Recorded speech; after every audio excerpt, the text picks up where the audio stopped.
My name is Brandon, and over the past year, the Delight Cafe team and I have traveled across the U.S. researching this rapidly growing industry of CBD products. What we have found throughout the industry were products that were inconsistent in dosage and used ingredients that weren't even lab tested. Products with chalky textures, bitter aftertaste, and worst of all, confusion among the CBD consumers. That's why we created Delight Cafe. A 15 milligram, lab-tested, all-natural, water-soluble hemp CBD powder pack. It's odorless, colorless, and tasteless. Add it to your favorite drink of choice, wherever, whenever, on the go. Quickly find your calm, your balance, and your delight when you need it most.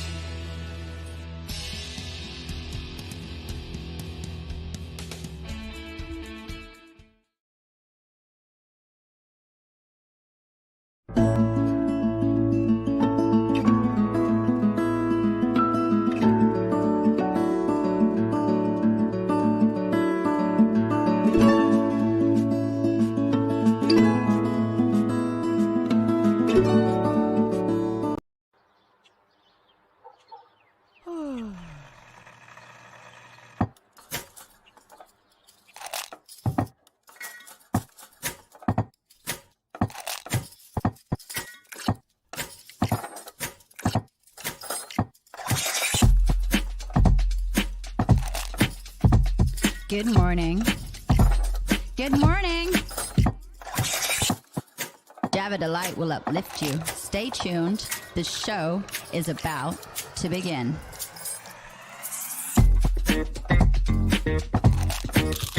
Grab your coffee. Stay tuned.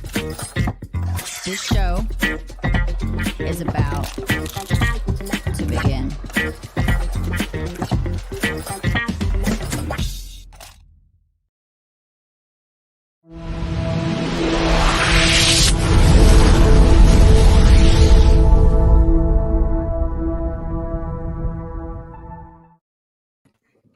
Hey, good morning, everybody. My name is Gavin Kerr, and today I am joined by the one and only Brandon Croucher. What's going on, buddy? How you feeling?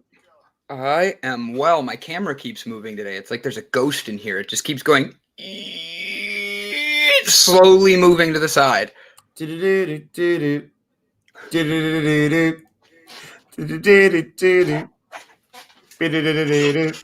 My favorite one of all the Ghostbusters is Slimer. I mean, he's just a cool ghost, you know? Nice. How are you, buddy? You had a date last night? We had fun in a group chat picking on you. Yeah. Oh, it was great. Yeah, you guys sent some weird things in that group chat.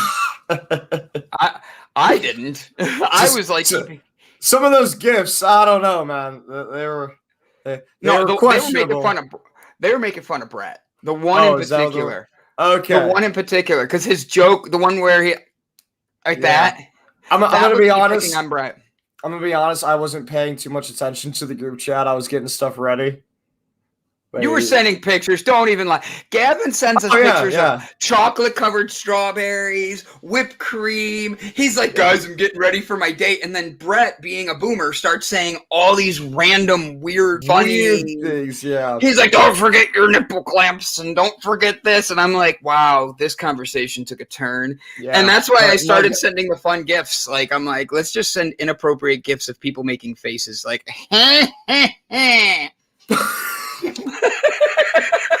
No, it was awesome though.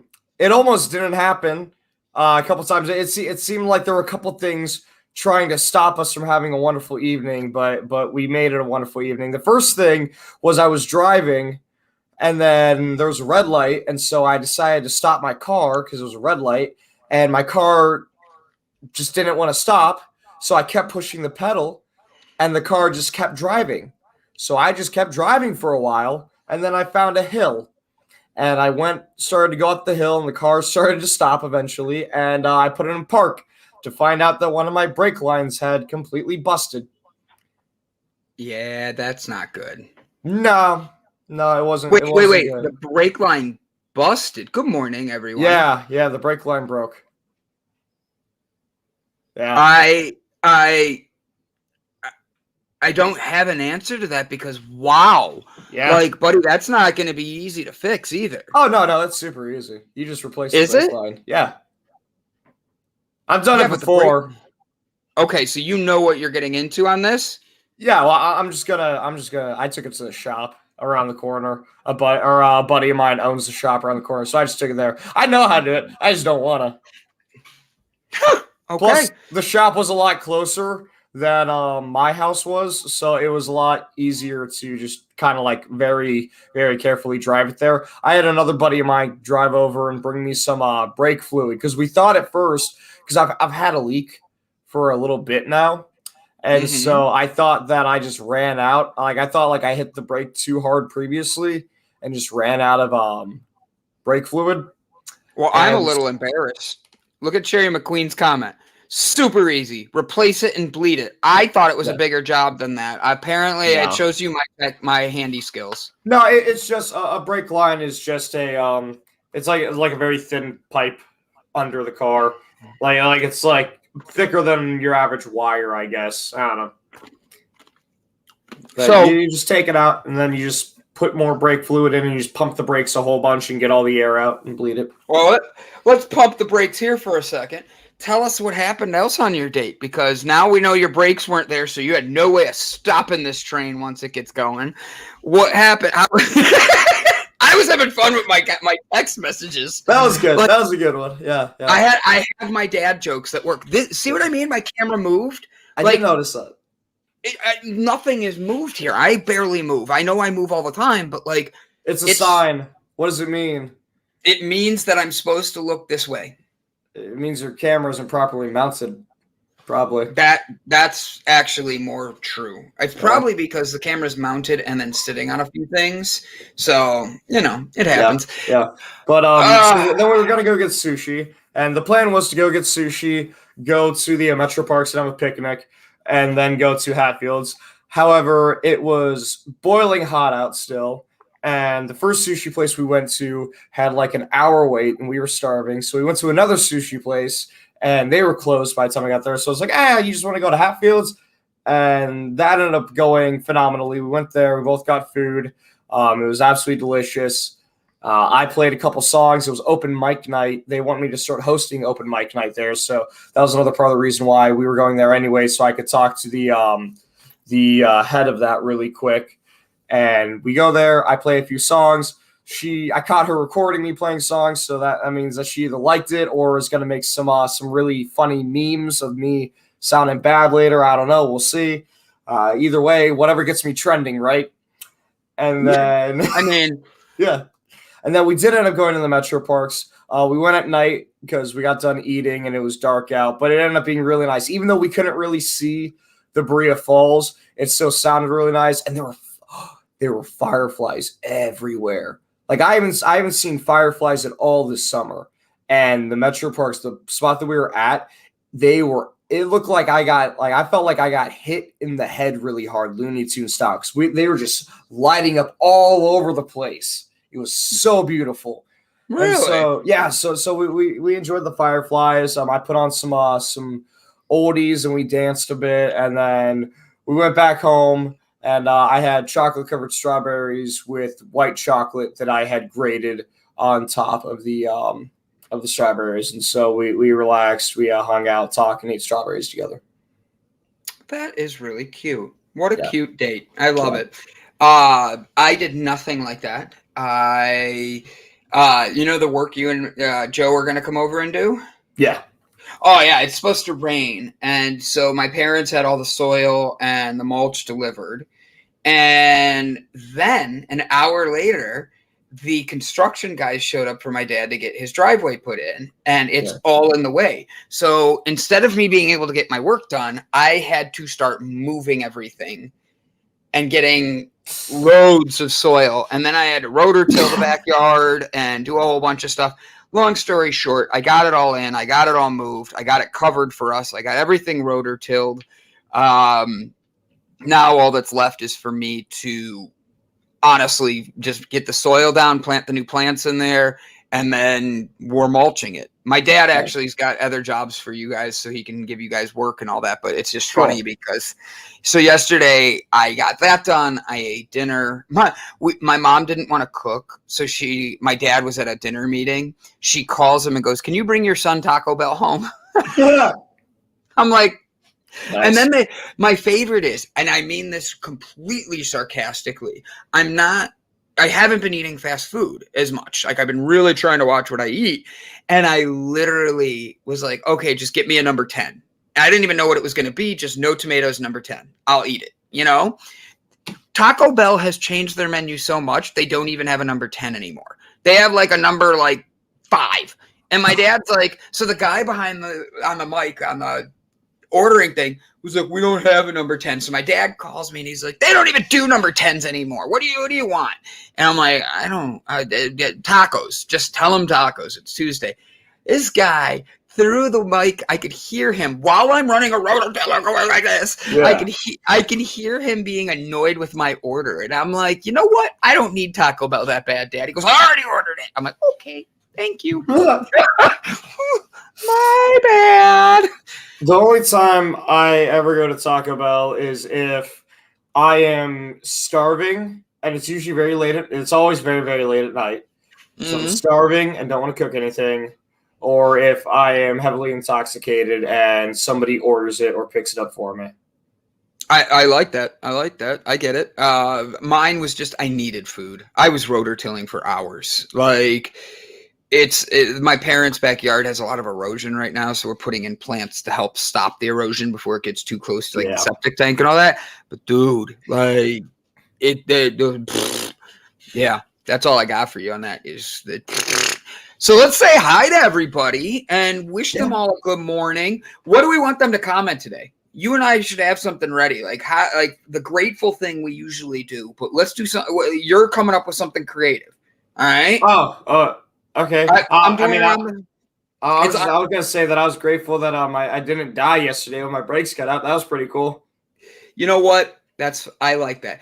Yeah. I'm grateful because I'm getting to have conversations with my parents and my family.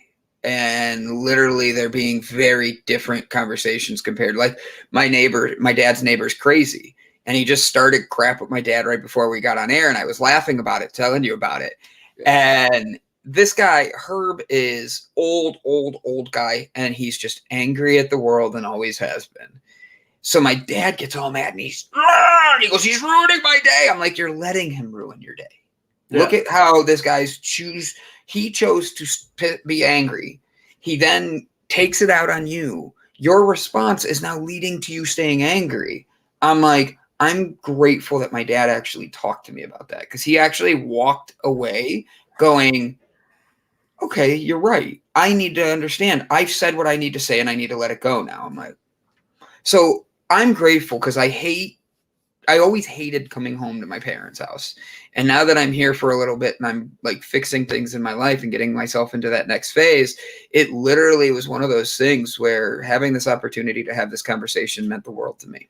And it was right before we went on. So what are you guys grateful for? What are you guys looking for? Jessica Dugas, I want you to know how much I'm grateful for you. I'm going to start with this right here. So my first one, I'm going to say thank you to everyone. I've got about an hour a day right now where I feel pretty good. Then it's nap time. Thank God for naps. I have to be 100% honest. That is true. That's how I felt recently, but you have had it going a lot longer. And I wish you the best, sending you the best. And ready for this? Jessica Dugas approves of Taco Bell. Well, I always hear people who are vegetarian or vegan who get like Taco Bell, and I have no idea what the hell they get there. Oh, buddy, there's so much. It's one of the best restaurants for vegans and vegetarians, for real. Fast food wise. And I'm not gonna go food wise, but fast food wise in a hurry. Boom. So I'm gonna go to bean burritos. Bean burritos. They have veggies. And I like the veggies there better than some other places. Don't get me wrong. They do sometimes taste like crap, though. Like they're out there. All right, you ready? Let's say our hellos. Hi, OMG Squirrel. Hi, Brandon Croucher. That's you. Hi, Sherry McQueen. Hi, Breakthrough Show. Hold on, I'm looking. There it is. Hey, Bob. I knew it was going to be Bob next. Me too. Yeah. Hi, Brian Tracy. Ooh. Ah! He said it. Let's see. He said, it'll say Dayport. There we go. Ilsa Delaport. Remember, she challenged me yesterday to say it right. That's why I did it. Ilsa, I'm still waking up. She came back. I have to go change my shirt. She came back. I promised her a second day. If she came back today, I would wear the South African shirt. Gavin, I'll make you a deal. We're going to do our workout, and then do us a favor. Do not go anywhere, Elsa, because truth is, I'm going to change my shirt in between, and I'm going to put a South African shirt on in honor of you today. I appreciate it. Ready? Next one. Hey, Mike. Mike Herzog, and he says, I am grateful for friends who are more like family, who will love you no matter what. 100%. Mike is my brother. Mike and I have bonded in ways that I've never had another friend like him. Him and I call each other out on our bullshit, and we build each other up in every other way. Even when we hate each other, we love each other. Yeah. He says, I'm grateful for those who choose to discuss difficult truths rather than press easy lies. 100%. I think that's something that a lot of people don't understand. Like how many times have you been in a fight with somebody and they'd rather keep going after an easy lie, like, oh, I wasn't there or something like that, than actually being able to build himself up and like fix it. I'll tell you right now, Joe is someone who will tell you this. He's told people about this about me, is literally, in my eyes, if you can't tell me even a little truth, like something that you're afraid might upset me, I'd rather have you tell me the truth and deal with it in the moment and talk than lies that come back later and make for a disgusting fight. Because the truth is, lies just lead to anger, which lead to animosity, which lead to mistrust. There's a lot that goes there. So I agree with you on that, Mike. But I am grateful for anger management, Brian Tracy says. I think that's what he's going with. He is a big Adam Sandler fan. Yeah. Best Mexican cuisine in America, Taco Bell. That's actually hilarious. And Jessica Dugas responded to you, buddy. She says they have a vegetarian menu. I did not know they had an entire vegetarian menu. You know, right?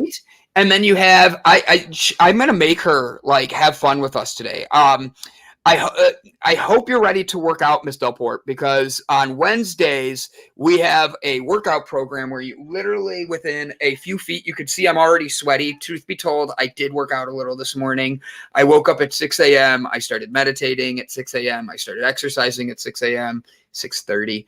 And my mom is out there jumping up and down. My mom is out there jumping in and getting involved in the workouts. She's stretching now. She's trying new things.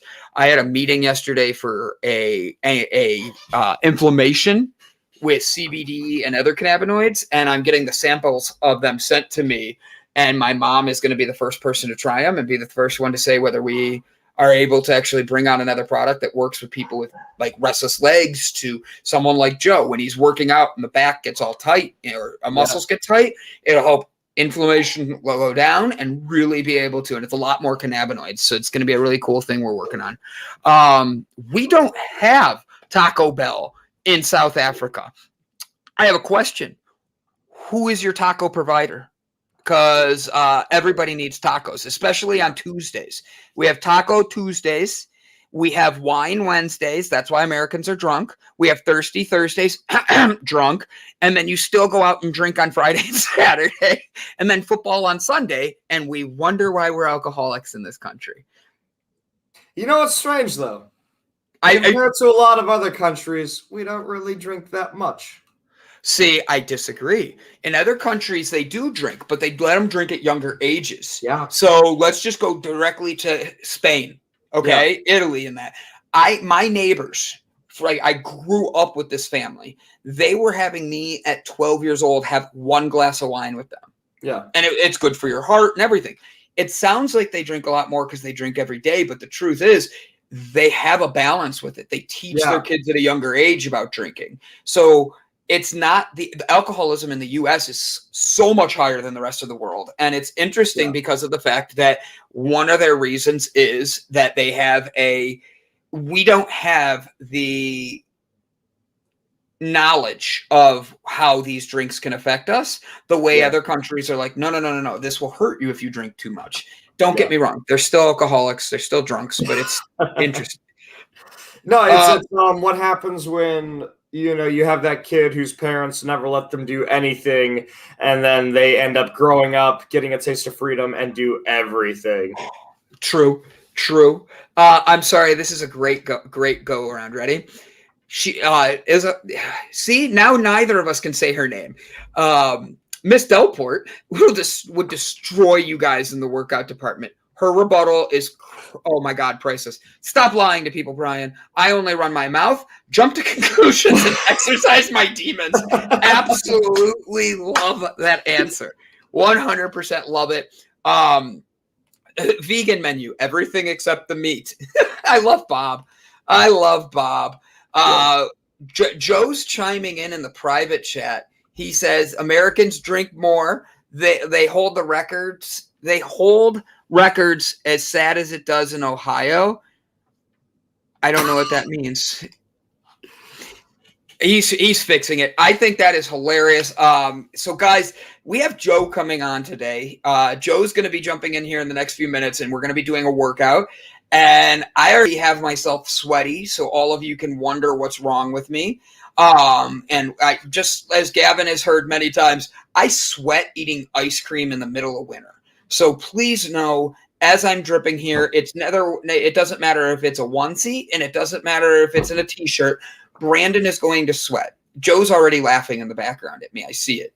So today we're going to be doing some new things. I hope everybody's ready. Get yourself a little bit of weights ready, whatever you want to use, whether it's milk jugs that are filled with milk or water. I don't know. Just something. Make a milkshake.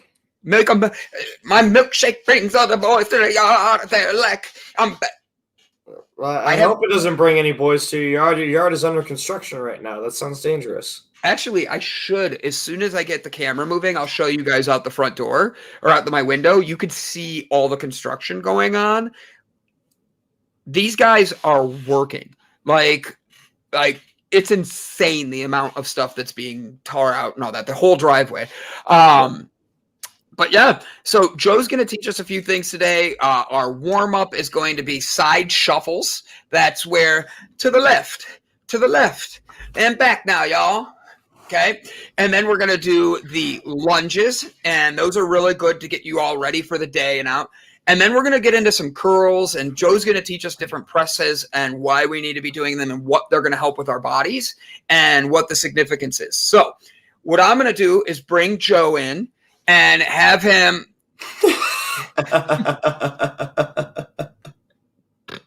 Nobody sees it except for Kevin and I, and him and I are the ones laughing. Joe's flipping me off in the back, so we're going to have some fun with this. Ohio is top 3 for alcohol consumption. The USA is number 1, and USA is number 1, or at least close to it, Joe says. Really? Correct. True. So, ladies and gentlemen, please do me a favor. Welcome Joe by everybody giving him a round of a fuck.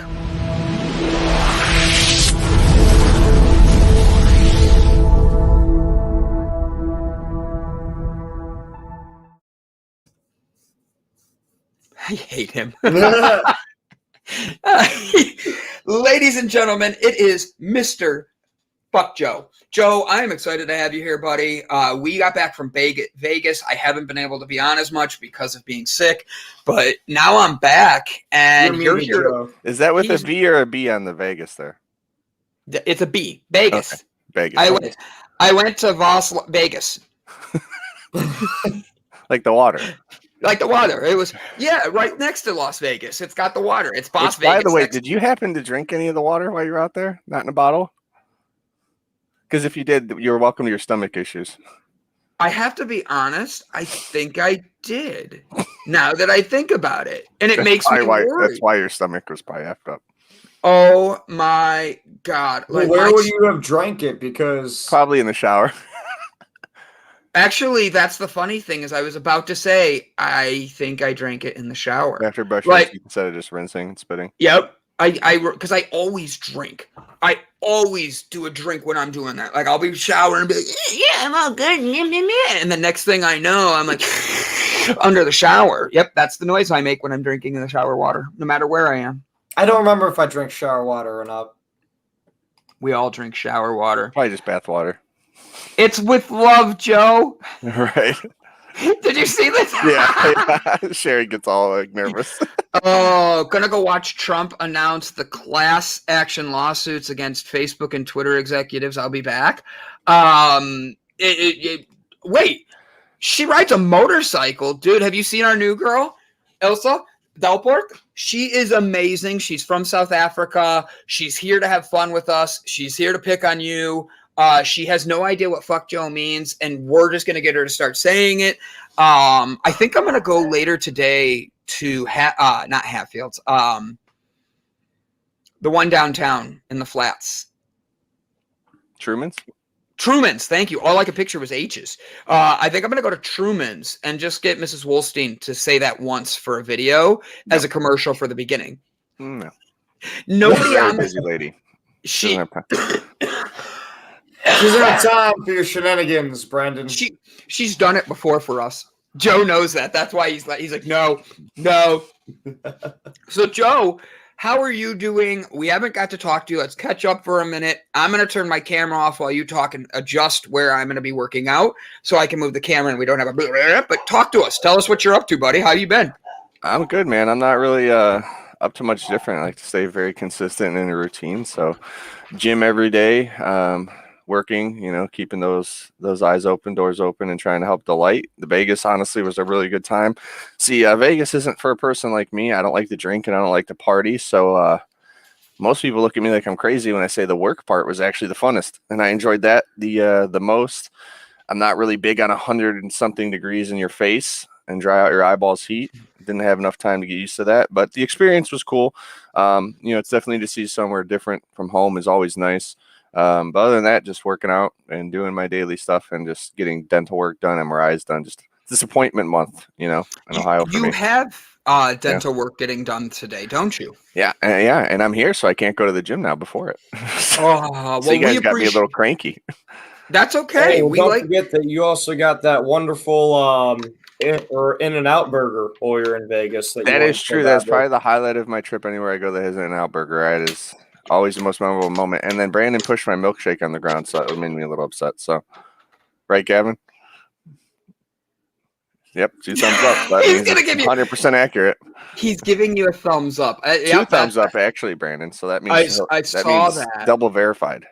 Like he pushed it on the ground, and then the poor employee has to come out and see Brandon push it. They were nice enough to give me a new one, and then Brandon wouldn't even clean it. The guy cleaned it.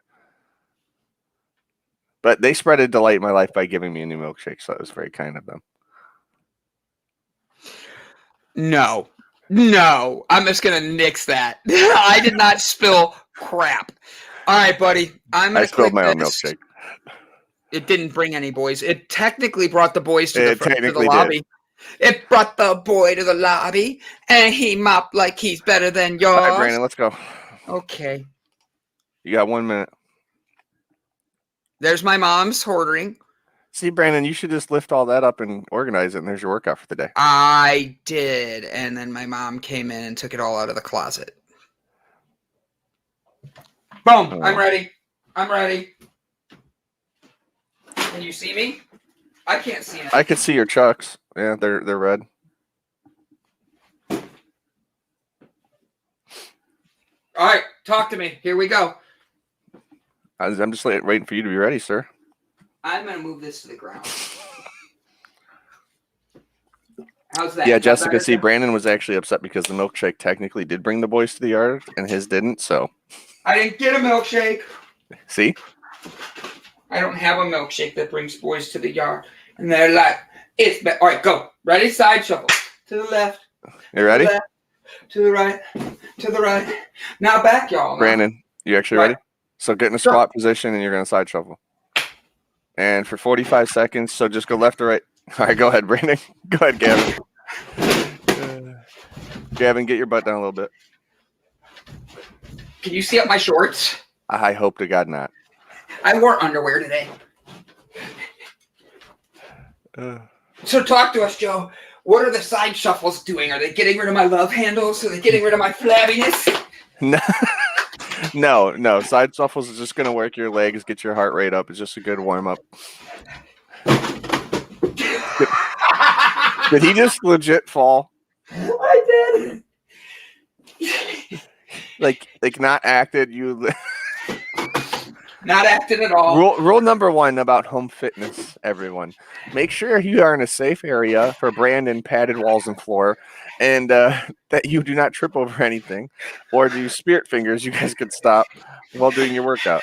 This is a prime example of mind-body connection and taking it serious. Ready. You're going to take a little break. And Gavin, when you do these, just make sure you're literally going to get down like you're doing a squat and then just shuffle left or right.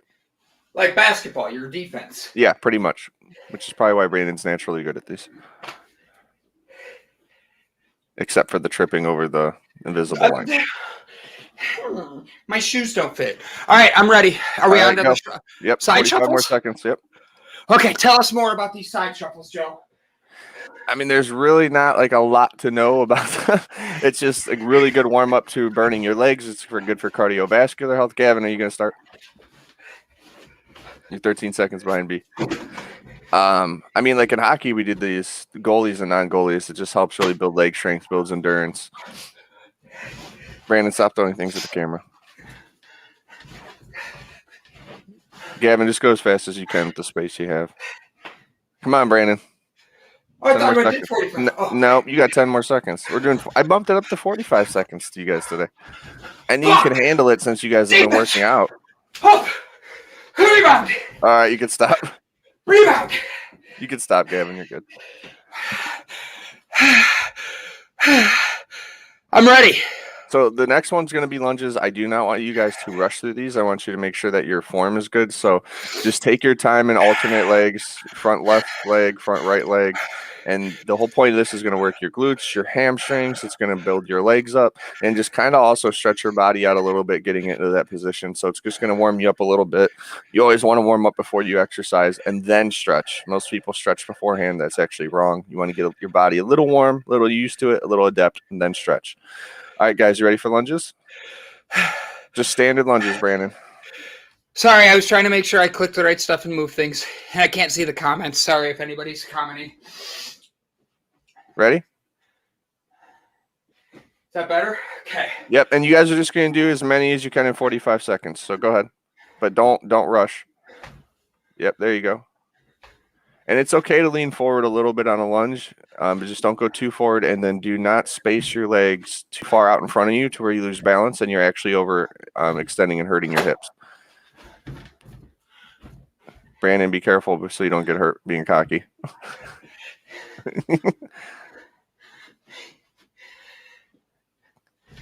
I know you get silly when you need a break. Come on, Brandon. There you go. Alternate legs, B. Left and right. I was doing 5 then 5. Okay, go ahead. I feel like a fencer.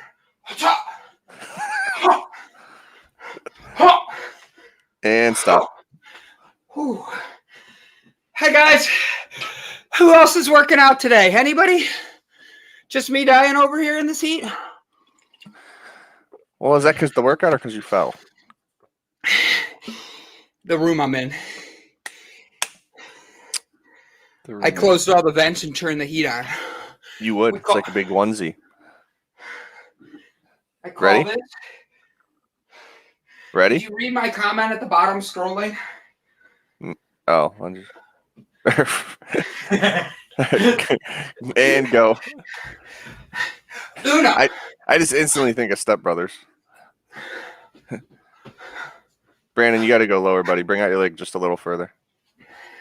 Like Gavin's doing a perfect job.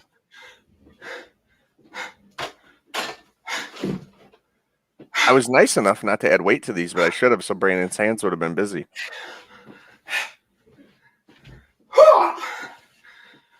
B, go to an actual lunge. There you go. Come on. I was going to switch angles. Just so that way people got both sides of me. 10 more seconds. Hiya!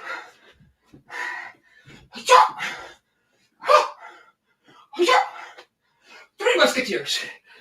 I'm actually going to go get the equipment defense and just stab Brandon in 2 seconds to see that this provided useless and you guys are done. All right, so time for the weights. I'll give you guys a 30-second break. You guys have your weights with you? I know Gavin does. I can see him. Brandon, you have yours?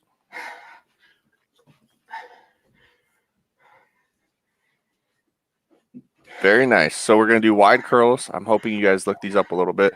So the point of doing different curls, actually, I'll let you guys just hold the weight and stand there and look silly while I talk.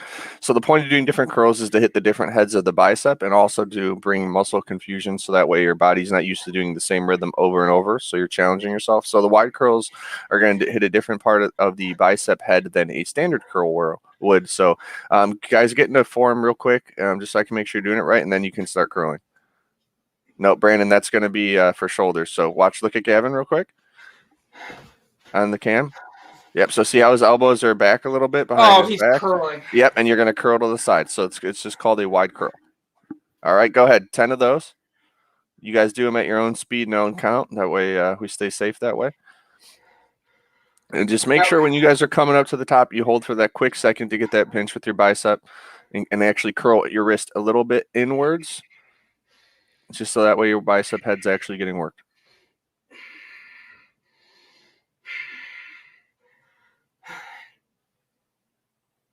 What's the difference between a side curl and a front curl? What's it going to work on my arms different?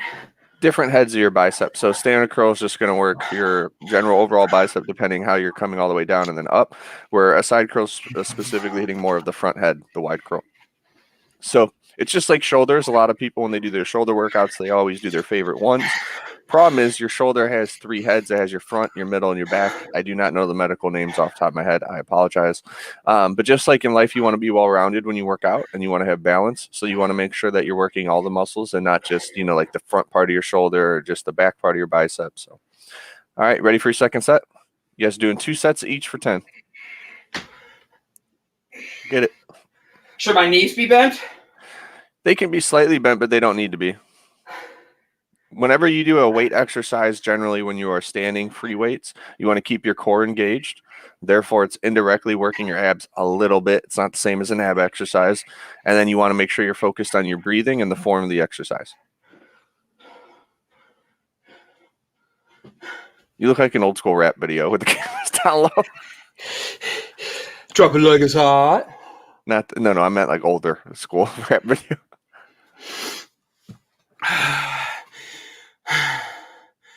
I'm good.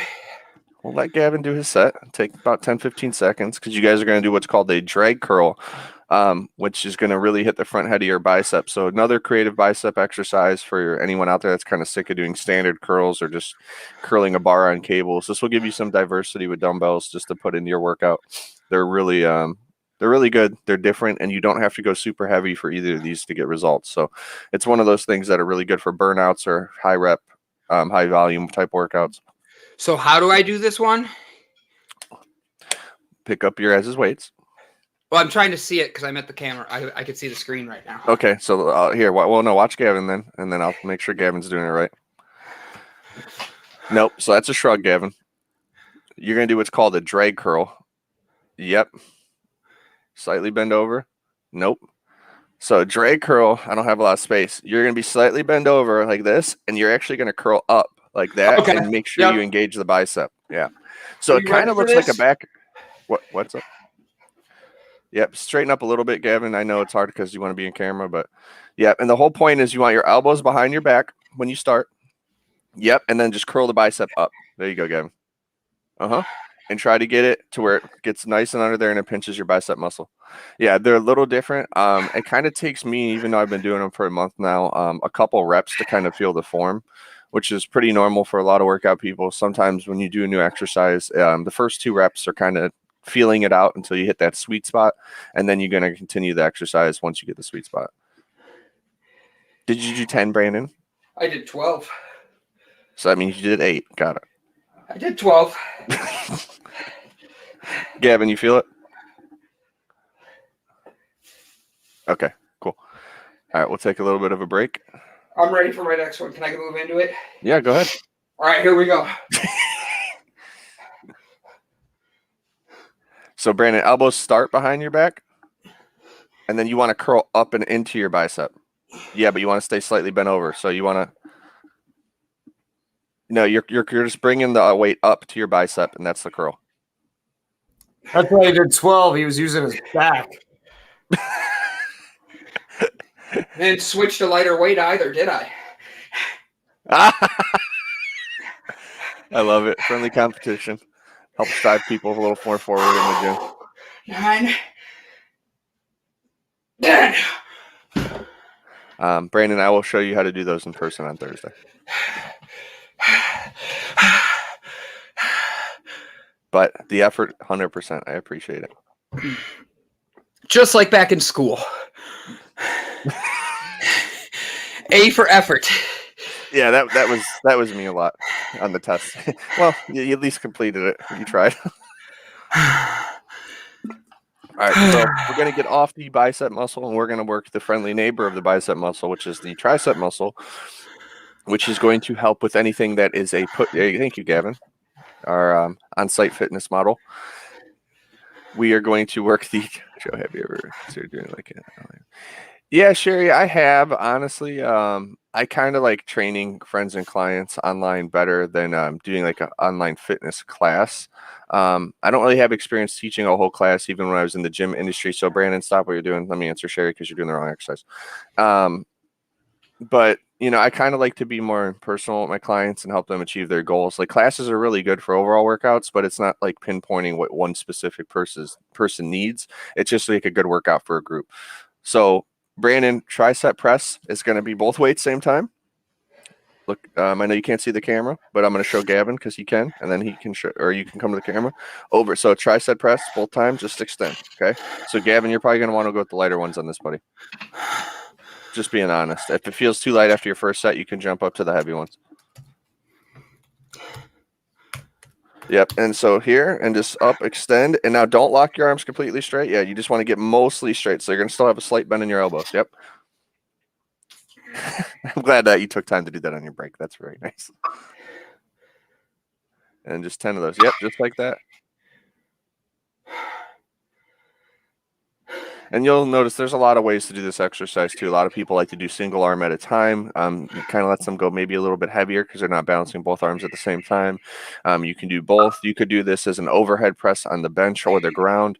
That's kind of one thing I love about fitness is there's so many ways to work one muscle, and then there's let alone so many ways to do the same exercise in different forms. Good stuff, guys. I'm going to take a little bit of break. And then 10 more.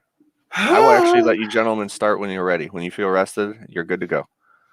And then, Brandon, the next exercise is doing what you were doing beforehand.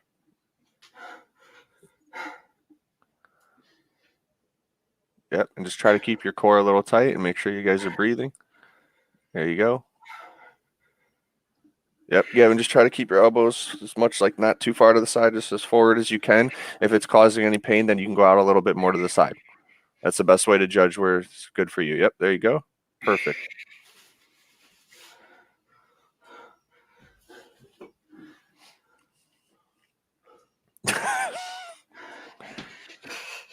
Have you seen my beach ball? I lost it over there. Maybe over there. I don't know. All right, so the next one is going to be tricep kickback. So if you're at home, you could do this in a couple ways. I want to explain real quick. You can do it standing, just bent over. So I want one of you guys to do it that way. And then also you could do it like a knee on the ground, or you can do it a knee on the bench. So Brandon, I'm going to have you do knee on the ground. Gavin, sorry, you're getting the harder one you're doing it standing. Just because of the way the camera angles are. Why don't we do, I'll do one. So I want you guys to do both arms at the same time. We're working out a little bit more difficult since it's not your first rodeo. So Gavin, slightly bend over like back. Yep, elbows back. Perfect. And then, yep, there it is. Boom. And just try to keep those elbows back. Yep, good form. Brandon, same thing. Bend over more, B. There you go. Keep those elbows back. Put your elbows back first, then do the lift. Like to where kind of like you're doing the bicep curls where they're back behind. Yep. There you go. But you're going to want to bend over a little more. Brandon. Gavin, you're good. Just focus on keeping those elbows back. If you need to build a little momentum, that's okay. But try to do it without the momentum. I'm trying to do it without I'm trying to find the balance. Could I do one knee? Yeah, that's if you want, but you could do it standing. I just wanted you to do a couple reps at least showing. I've always liked doing these on double knees more than standing, honestly. And then, or preferred method, if you actually have a bench, you can just lay down and do the overhead presses instead of kickbacks. And you could also do these with an easy curl bar too. It's a little bit more difficult, or a straight bar. You put it behind your kneecap, and then you're going to curl backwards to engage the tricep. All right, next set, come on. And then you guys get into, abs. So, it's the last one of doing the weights. So put in some good effort.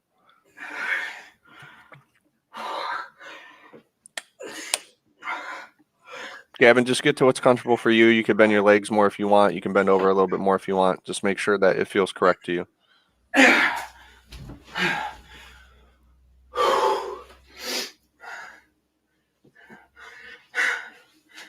think most of my body heat's leaving out my ears.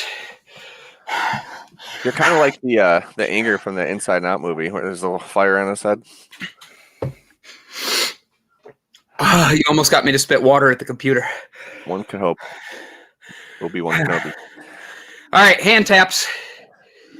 Ready, Gavin? These up. It's Ready, not Gavin? those. You're gonna wish it was those. All right, so lay down. We're doing abs. I'll give you guys a second to adjust cameras if need be.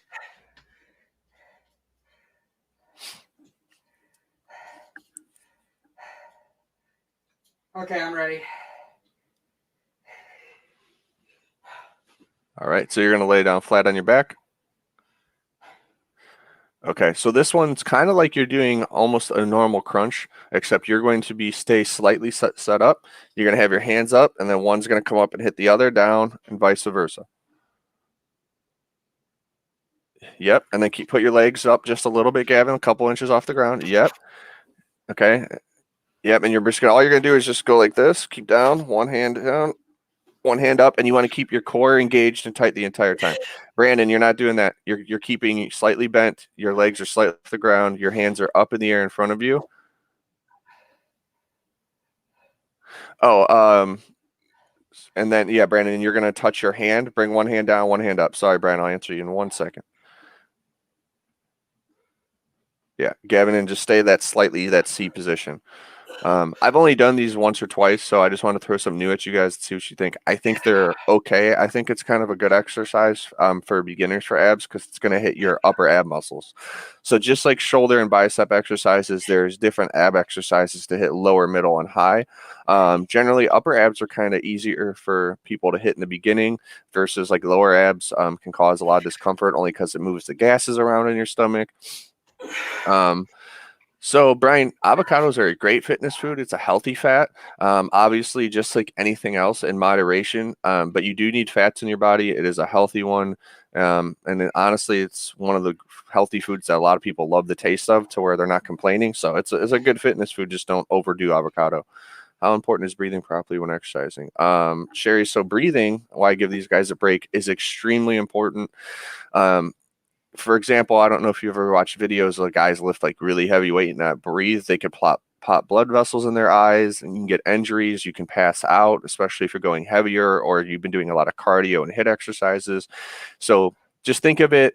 Yeah, one a day, you're perfectly fine, Brian. You could probably even maybe have more, just depending, your diet restrictions and goals. You guys can start. Go ahead. We're going to do one more set of that, and then I'm going to try to answer the questions in the chat the best I can while you're doing it.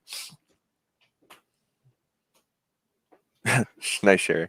But yeah, breathing is just as important as in running. It's just as important as if you're outside doing yard work. You want to make sure that you're breathing, or if you're about to take a test, just to kind of calm down. It's very important in fitness, just to, in and outs. And it's not like you're at the doctor where they're like, take deep breaths and you have to go real like heavy and hard. Kind of like fighting too. When you throw punches, you want to breathe in every punch. That's going to help you prevent from getting winded. So always monitor your breathing during your fitness routine. Okay, so the next one is leg extended crunches. So it's like doing a normal sit-up, okay, but your guys' legs are going to be out perfectly straight on the ground. And it's just going to work your top of your abs. So we're not going for the full spectrum abs, right? Like that, Brandon. I threw it in there.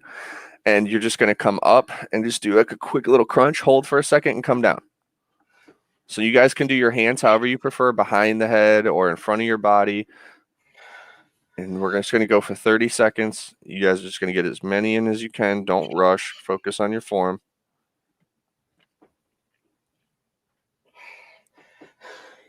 Yep. Try to come up a little bit further, B, if you can. There you go. And this is just going to work specifically your upper abs. I have, Brian, but being honest, I'm not like very familiarized with it. Come on, B. Give me a couple more. You got like 5 seconds. I'm sorry. I thought we were only doing 10. No, you're all right. And stop. I've just been trying to answer questions and monitor you guys at the same time, so that's my fault. Nope, that was mine. Okay. All right, so we're on the last set. We're going to wait just a little bit longer, and then you guys are done. But since we have time, I'll probably throw one more exercise in just because I'm so nice of a person. All right, ready? And go. You can keep those up as long as you do the exercise right. Come on, B. Legs straight. Get up more. There you go. Try putting them behind your head. It might help you a little bit. There you go.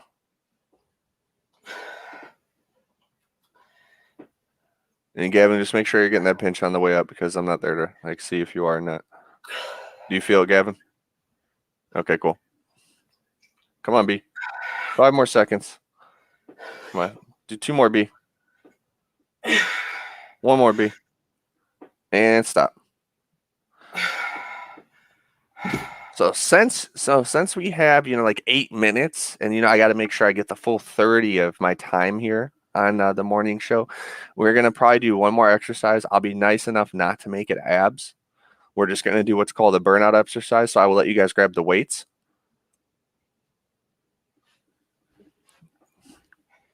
And I'll make it easy. We'll stick with biceps. Okay. So we won't throw in back or chest or any cardio exercises. We'll make it easy and stick with biceps.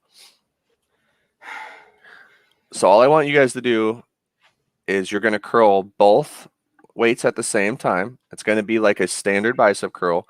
You're going to be standing and slightly bent over, and you're going to do that until failure. You're going to get as many as you can. You guys can compete with each other. You can go for a record on your own. Yep. And then you're just going to go and do that until failure, and then you guys are done. So Gavin, bend over a little bit more, bend your knees, come in a little bit more. So you're going to kind of be like this, and then just get in as many. Yep, there you go. Get in as many as you can. Just make sure you're getting that full curl in. So this is a good little burnout. I do this one at least a couple times a month, but I try to mix up my burnouts as well. And you're going to go until you can't do anymore. Real simple. So there's no timer. And that means, keeping good form is as long as you can too. Not just being sloppy and getting numbers.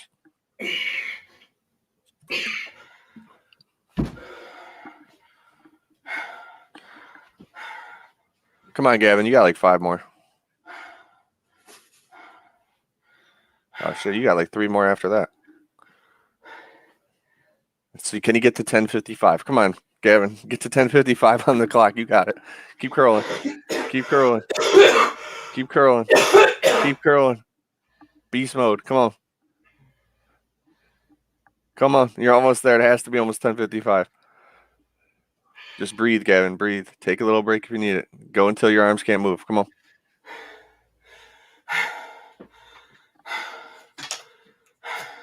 All right. Good job, Gavin. Real good job. Good job, B.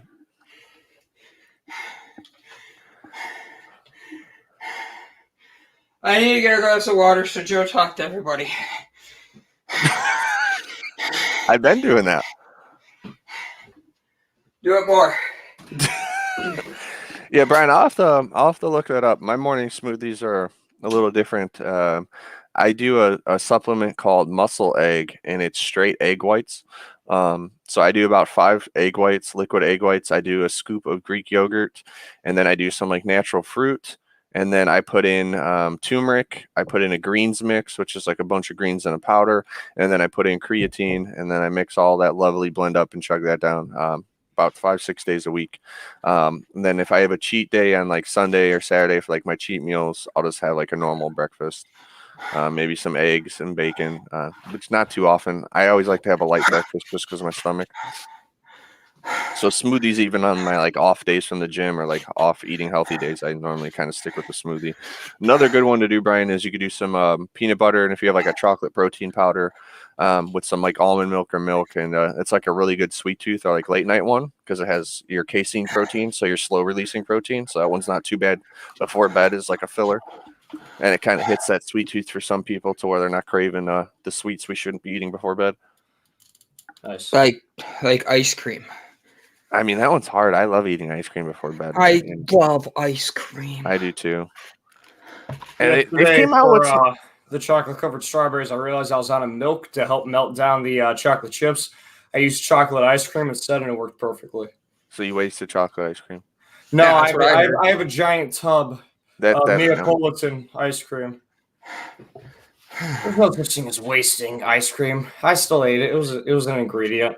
Yeah, I mean, Brian, that's a great smoothie, and I mean, everybody kind of has their preferences of what they like to throw in them, but that's great. And I'm a big fan of smoothies in the morning, especially if you're not a huge breakfast person or you're kind of, one of those people like me that's like, please sleep to the last minute, and I don't feel like spending 20 minutes to prep my breakfast. So a smoothie's a good go-to for me. And another way to kind of help with that is if you are a morning person and like that good meal in the morning, try to meal prep.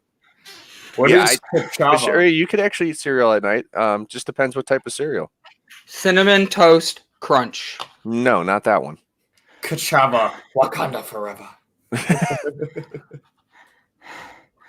Hey, look at that. There he is. Brian says he's down 50 pounds since February. Brian Tracy, you win the high five of the day. Brandon, you should get one of those shirts where when you sweat, it has a secret message. I agree. Mine does have a secret. Yeah, but then it'd read the message all the time. I know. Yeah, so the secret would be the original shirt. Yeah. Works either way. Yeah. Or we could get you that shirt, and then because it would always have the message, we could start calling you Victoria. Hey, Gavin. What is our guest? Who is our guest today? I don't know. You tell me. I could tell you all about our guest. Could you? I know his name. The bio. I know his name is Andrew Bartolotta. There we go. Ooh, Bartolotta. I like that name. That reminds me of Pirates of the Caribbean. What's he special with? Equipment with both design and marketing skills. Andrew uses his expensive network to empower community problem solver to ignite change through digital media. He's volunteered over 1,000 hours of pro bono. Did I say that right? Pro bono. Yep. Yes, that's correct. What is pro bono? I have to ask. Free. Oh, okay. Never mind then. Took away one of my questions. Well, you also said my favorite thing about this is you're like, Andrew uses his expensive network and then pro bono. I was trying not to interrupt him, but I was like, his expensive network, okay. Yeah, his expensive network that he used. He's flexing his muscles on. I'm like, he's probably meaning extensive, but we'll roll with it. Expansive. Let it go. Andrew uses his expansive network to empower community problem solvers to ignite change through digital media. He's volunteered over 1,000 hours of pro bono skills, based work to local small businesses and nonprofits to expand their visual communications. In 2014, Andrew was invited to the White House twice as a digital media innovator by the Office of Digital Strategies to learn from their team and collaborate with the Office of expanding existing content to new digital platforms. Since then, he has spoken to various organizations and conferences, including National Points of Light, National Conference in Volunteering and Service, to strengthen the awareness of social good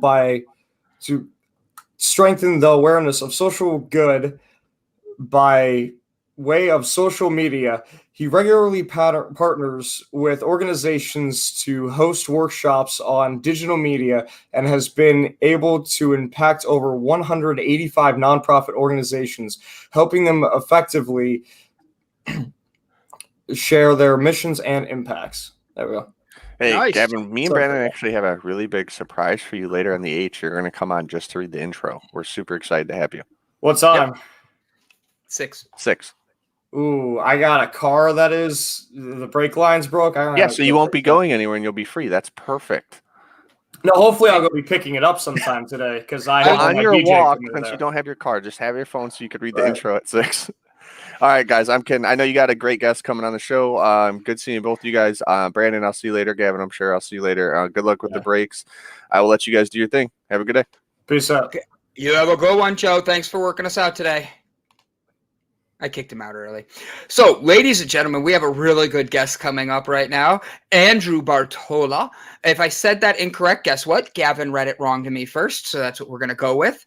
As Gavin just read, Andrew's been doing pro bono work for his local small businesses and nonprofits to expand their visual communications. He's been developing new digital platforms, expanding his content. He's been doing lots of big things with volunteering services, Points of Light Natural Conference on volunteering and service to strengthen the awareness of social good by way of social media. He regularly partners with organizations to host workshops on digital media and has been able to impact over 185 nonprofit organizations, helping them effectively share their mission and impact. Ladies and gentlemen, it is 100% an honor to be introducing, as I can't get the button to click, Andrew Bartolotta.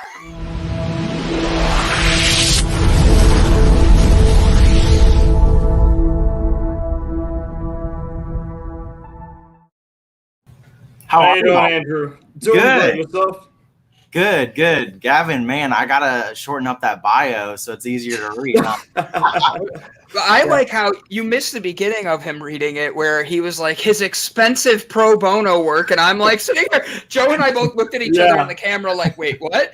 Expensive and pro bono?" He goes, Gavin goes, "I gotta ask him what pro bono means," and we just both were like, "Oh, this is too easy." Pro bono I've never heard. And then as far as the messing up, it's early and we just worked out, so my brain is all over the place right now. Brandon's got another shower, so like we're getting ready for the.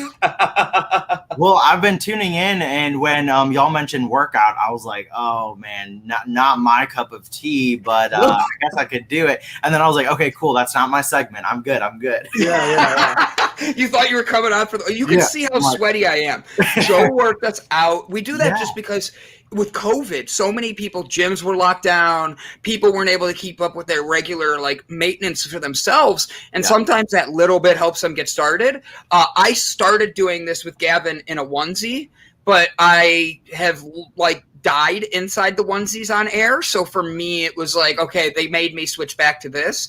And I sweat all the time, so this doesn't help working out on camera. But the goal is to get people to it's in your house. It's a chance to be you. It's a chance to get a workout in.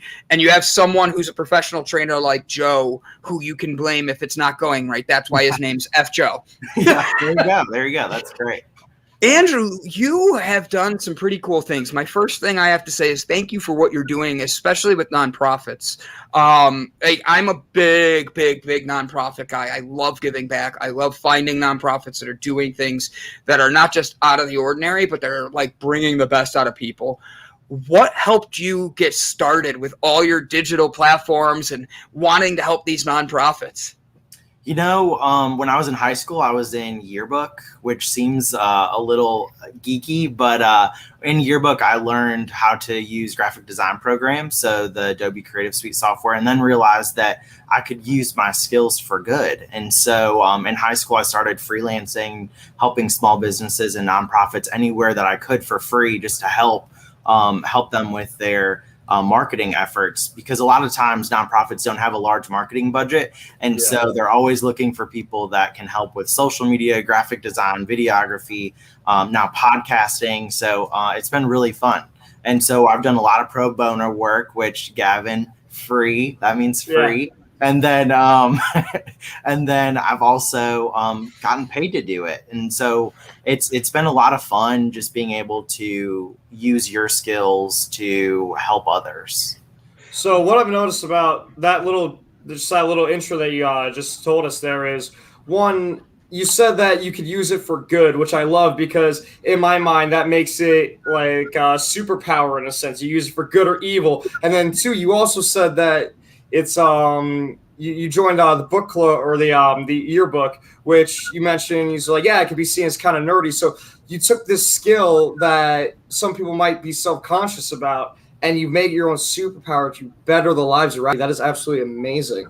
Thank you. Yeah, and I think we all have some sort of skill that we can use for good, and mine just happened to be, digital media, social media, that sort of stuff. But I think we all have that inside of us, and if we've learned anything over the past year and a half, is that life is crazy sometimes, and we can all just block out the noise and find what we're passionate about, and then do it, kind of like what y'all are doing too. Yep, absolutely. Would you say that doing a digital platform obviously is very different from a personal perspective, like me doing it or having people like Mandy Atterbury who come in and say, hi Mandy. Sorry, I just had to do that really quick. It helped me make my point of individuals doing their own compared to a business. But how big of a difference is it from a business to a nonprofit? Do you have to market it differently digitally? Do you have to, and what are some of the things you would that you do for these organizations? Yeah, I would say there's still, for a nonprofit, there's still a client or customer or someone you're helping to get from point A to B. And so for nonprofits, thinking on the side of fundraising is different than, the business aspect. So you kind of have two different buckets for nonprofits. You have the client that you're working with, and then you also have, yay, Jay. You also have the my ADD. I'm so sorry. I have ADHD, so I bring people in and out. But I hear what you're saying, Andrew. We're on the same page. Yeah, you're fine. You're fine. I know I've got a window like y'all, like you. I think Brandon, you mentioned you have a window that you can see outside, and there'll be a squirrel, and I'll be like, oh, there's a squirrel. But what were we talking about? No, I'm just kidding. So there's the nonprofit side of, oh, look, squirrel. We are ADD at this network, and anytime anybody I'm known for my and then all of a sudden you'll see all these comments come in. Everybody has a second page just for squirrels, and they throw comments in there with squirrels about me. I love that. Oh, it's so much fun. All right, so go ahead, Andrew. I'm sorry. Yeah, long story short. No, make it long.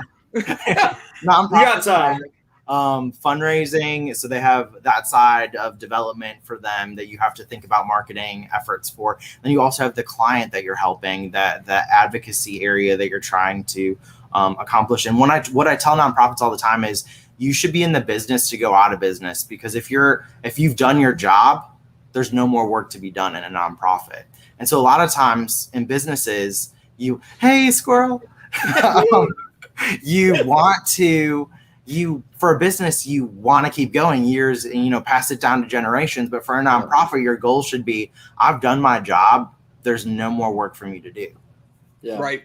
Now, isn't that the same for business? I mean, in all honesty, with your business, obviously it's about money, but with business, it's, if you're doing something that makes a difference, that's what keeps it going. You're designing, it's work. What do they call that? It's oh my gosh, you could see the workouts affecting me right now. It's work. It's guaranteed work. You're doing something you're doing, so you're bringing something to people. Being a digital platform over this last year, did your business just blow up because of people needing digital help? Oh yeah, a ton. And with my work during my day job with City Current, we help businesses and nonprofits power the good. That's our mission, power the good. So we do that through media events and philanthropy. And so our one sector events was completely squashed, and we took a month, probably even 3 weeks, and said, how can we move our events digitally? And from there, we've just been churning and burning. And so I've been busier now. I was telling my wife the other night, my work she's a nurse, and so her work has been really busy. And then my work has been busier than it has been in person. And so now with things opening back up, we're doing things in person again, but we also have this hybrid model of doing, virtual events. So we're trying to balance that. And I think it's interesting also to see how workplaces are adapting to their employees that are like, we're not going back to the office. And so they're having to be like, okay, what can we do to make them happy? Yeah. With that, how have you noticed the change in all right, now you're in the United States or are you in Canada? Yeah, no, I'm in the United States. I'm in Memphis, Tennessee, so kind of smack dab in the middle. I literally have had 4 meetings over the last 2 days, all of them with people in Tennessee. That's hilarious. That's crazy. Isn't it? Like you said it, and my mind went, wow, there's something with Tennessee right now I'm supposed to be catching. Yeah, it's and technically I'm actually in Mississippi, but I'm right across the state line, and so we just say Memphis. It's like the metro area. But y'all in Ohio? Yeah, we are. We're in Cleveland. You ever come up here, I promise you one of the best tours around Cleveland. I love this city. I take people around here. I could give you a whole history thing, and you're going to walk around and be like, you're just never going to want to leave. I have that effect on people here. Yeah, I love traveling, and I've never been to Cleveland. I grew up in Chicago until I was 14 and then moved down here. But, I would love to come to Cleveland sometime. Andrew, come to Cleveland. Do you all right, what's your favorite style of food? Do you like Mexican food? Man. Do you we actually, Ohio is a big food scene, but Cleveland actually has the biggest food scene in all of Ohio. And what's interesting about that is you can go from a gourmet grilled cheese, believe it or not, to a donuts with beer to a hot dog place that you're picking anything you want, from Fruit Loops Cinnamon Toast Crunch and Cheese Whiz on your hot dog. It's crazy and it works. It's amazing.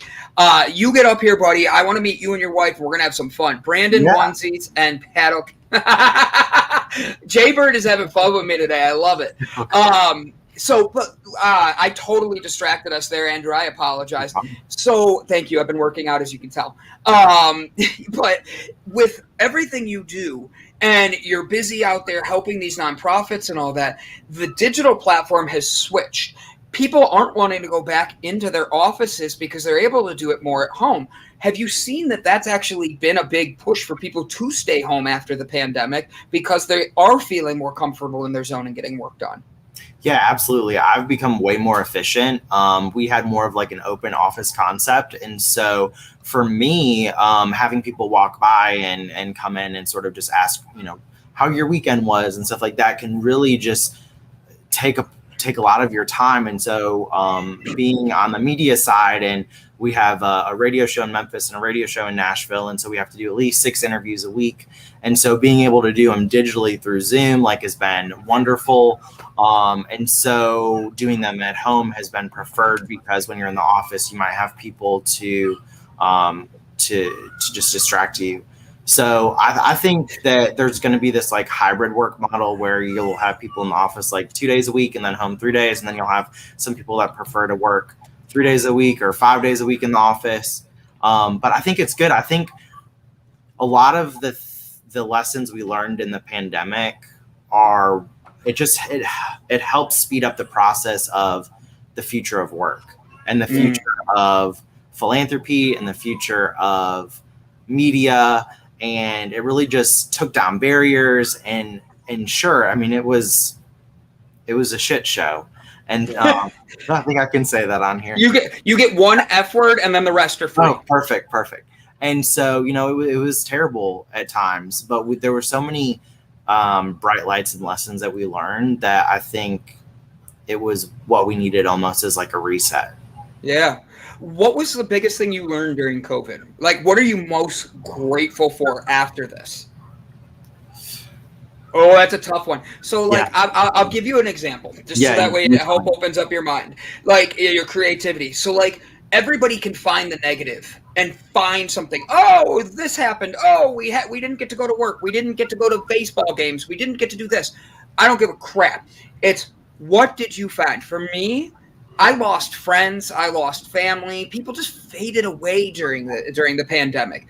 But the people that stayed, I have this bond with that is just different. And even with things opening up, I'd rather go sit in one of their garages and hang out than go drop $50 at a bar and throw darts, because we could do the same thing and get a little bit more drunk for less. And I use that as a joke, but like, we're able to hang out and have a very in-depth, heavy conversation and be more real with one another through this pandemic. And I found people wanting to build the best out of themselves. So for me, I've been grateful for that. What's something you saw during this pandemic that made Andrew a better Bartolotta? Yes. So I would say for me, it was finding joy in the small things. And so we have a nice park down the street from us. And so walking to the park, or I learned how to fish. I would say that lightly because I've yet to catch one. But, just started fishing. Like throwing the cast or whatever. You're casting your reel. And I'm just like, yeah, I'm fishing. I don't know if you can actually call it fishing if you don't catch a fish, but I enjoyed it. That was fun. It's fishing. Yeah. And then my wife and I actually adopted. We went through the adoption process during the pandemic, which was very interesting. And so we have 6-month-old twins now, a boy and a girl, and that's been incredible. So like next Monday, there's a finalization process, and then we'll be able to share photos of them on social media. So we've yet to share like any photos of them. And so that's been a huge process. So that sort of like distracted us a lot through the pandemic. But one thing that was really cool was, you know how you shop on Black Friday and get things you don't really need? Yeah. Well, I got a projector a couple years back, and I was like, yeah, I'm going to set it up in our backyard sometime, do a movie night. Well, we never did it. And so during the real like quarantine process, I hooked it up in our room and turned our bed around to where we have this large wall and just played movies on a projector. And it was huge. And like, that was some of my favorite moments over the past year and a half, just finding joy, like I said, in the small moments. I love that. I absolutely love that. Congratulations. Thank you. On the adopt. I've done foster care to adopt with my ex-wife. It is a process. You are a hero. There needs to be more people out there doing things like that, because I know you're very limited on what you can say on this and what you can do, but that is a process that if you have not ever been in anybody, know that is, Andrew, what you're doing is not just changing the two of their lives, you're giving them a future, and there is so many kids that need that love. So thank you for what you do. I have to say that. Oh, absolutely. I love that you're doing that. 6-month-old twins. Yes. We're sending you prayers, good vibes, good energy, because twins alone is tough. 6-month-old twins. I have no jokes. I have none, because that's just a prayer. What made you want to do twins? What made you want to adopt? So my wife and I went through the infertility process for a couple years, and we would meet with the doctor, and he would say, you could do this, or you could adopt. And I always thought, well, if I'm adopting, you're not doing your job as the doctor, right? You're not fixing the problem that we're so used to. And so we went through the process of realizing that would be a great way to grow our family, but also help a family that we didn't know, but we would know for the rest of our lives. And so, like you said, Brandon, long, strenuous, expensive for us process, because we didn't go the foster to adopt route. We went straight through the adoption route. And so very expensive. Yeah, very, very expensive. I'm actually sending our last check today. And so very, very, very, very, very, very strenuous and emotional. But we got to that point, and they are the best thing. I tell people being a father is like my favorite job. It's the worst paying job, like money-wise, because it's pro bono work. But it really is. It's such a joy. And their names are Jackson and Emily. So we've got a boy and a girl. Aww. And Emily's a fiery redhead who's got a personality, and she loves me. And then we've got Jackson, who's this kind-hearted boy who loves my wife. And it's a really fun process. And I think for anyone that thinks about the adoption route, it's the best decision I think we've ever made. Yeah. I love hearing that. Are they both redheads? No. Jackson's got this like brown, almost a light brown blondish hair, and and she's just fiery red. She's got blue eyes. He's got brown eyes. It's Wow. they're complete opposites. So they're fraternal, not identical. Yes. Mm-hmm. Very interesting. Found out one day that they weren't actually twins. That I saw them immediately after they were born. So wow, really? Twins. So yes. Did you meet the birth parents then? Yes, we did. We had a long relationship with them, and that's also a very emotional and strenuous process. But yeah, we matched with them when she was early on, and so we met them about 10. We got the call, and they were 11 hours away from us, and we packed our bags and were there about 12 hours later. Interesting. Very interesting. That's just a good comment. I had to click. Yeah. So you mentioned you do 6 interviews a week and how it's changed everything. I love your face on that one. You're good, buddy. Speaking of interviews, like yeah, it literally is. It's like city current interview. I'm like, oh, I forgot to turn that off. You're good. Your face said it all. Yeah. So I've no. No, I don't either. You and I are going to get along fine, you know? What kind of interviews do you normally do that you do 6 a week? Because like you see Gavin and I do a live show every day. We want to start everybody's day with positivity. It gets very long because you got to plan, you got to organize. You know all of this, but doing 6 interviews a week, what kind of interviews do you do? How do you pick your people? And then how do you be able to make sure you're providing good content with the people you're bringing in? Yeah, so the radio show started about 7 years ago in Memphis, and so we partner with the Cumulus Media Network. Both in Memphis and Nashville. And so we are on 4 stations here in Memphis, 5 in Nashville. And we focus on positivity, business related news, change makers, philanthropy, nonprofits, education, faith-based. And really it's just similar to y'all. It's really positive media. We like to highlight local people that may not be on your 10 o'clock news talking about the good that they're doing. So to give them an opportunity to share what they're doing, how people can get involved. And from there, it's really grown. It's grown into now a TV show in Nashville with MeTV, which is a syndicated TV station. And so we're right between like the Brady Bunch and Saved by the Bell. So, you know, right smack dab in there. And so for our TV show, we repurposed the radio show interview via Zoom, the video, and use that. And then it's been really fun. So I've usually been behind the scenes, either helping edit or get guests. And through the pandemic, my boss said, hey, why don't you, you don't have to go into this. We don't have to go in the studio anymore and record. Why don't you have an opportunity to try and do it yourself and help me out? And so I've been interviewing people and trying to find more national people as well to bring in those thought leaders to the Memphis and Nashville area. But, recently Memphis is home to Elvis Presley and his home, Graceland. And so I recently did a cool interview with the director of archives for Graceland. So she's like the only other person besides Lisa Marie and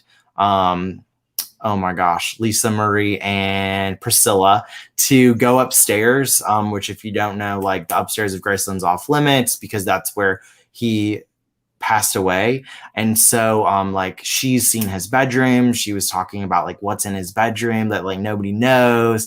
And they have an exhibition center. And so they have traveling exhibitions coming in, and they're going to have Walt Disney Archives coming in a couple weeks from now until January. And so I'm a huge Disney fan, my wife and I. And so it's really cool what they're doing there. So highlighting Graceland and then highlighting nonprofits like a diaper bank and realizing that there's this, if people are on food stamps and whatnot, they can purchase crazy items, but one thing they can't purchase are diapers for their kids. And so like just like realizing the disparities there and how people can help. And so it runs the gamut from, like I said, diapers to Elvis. Wow.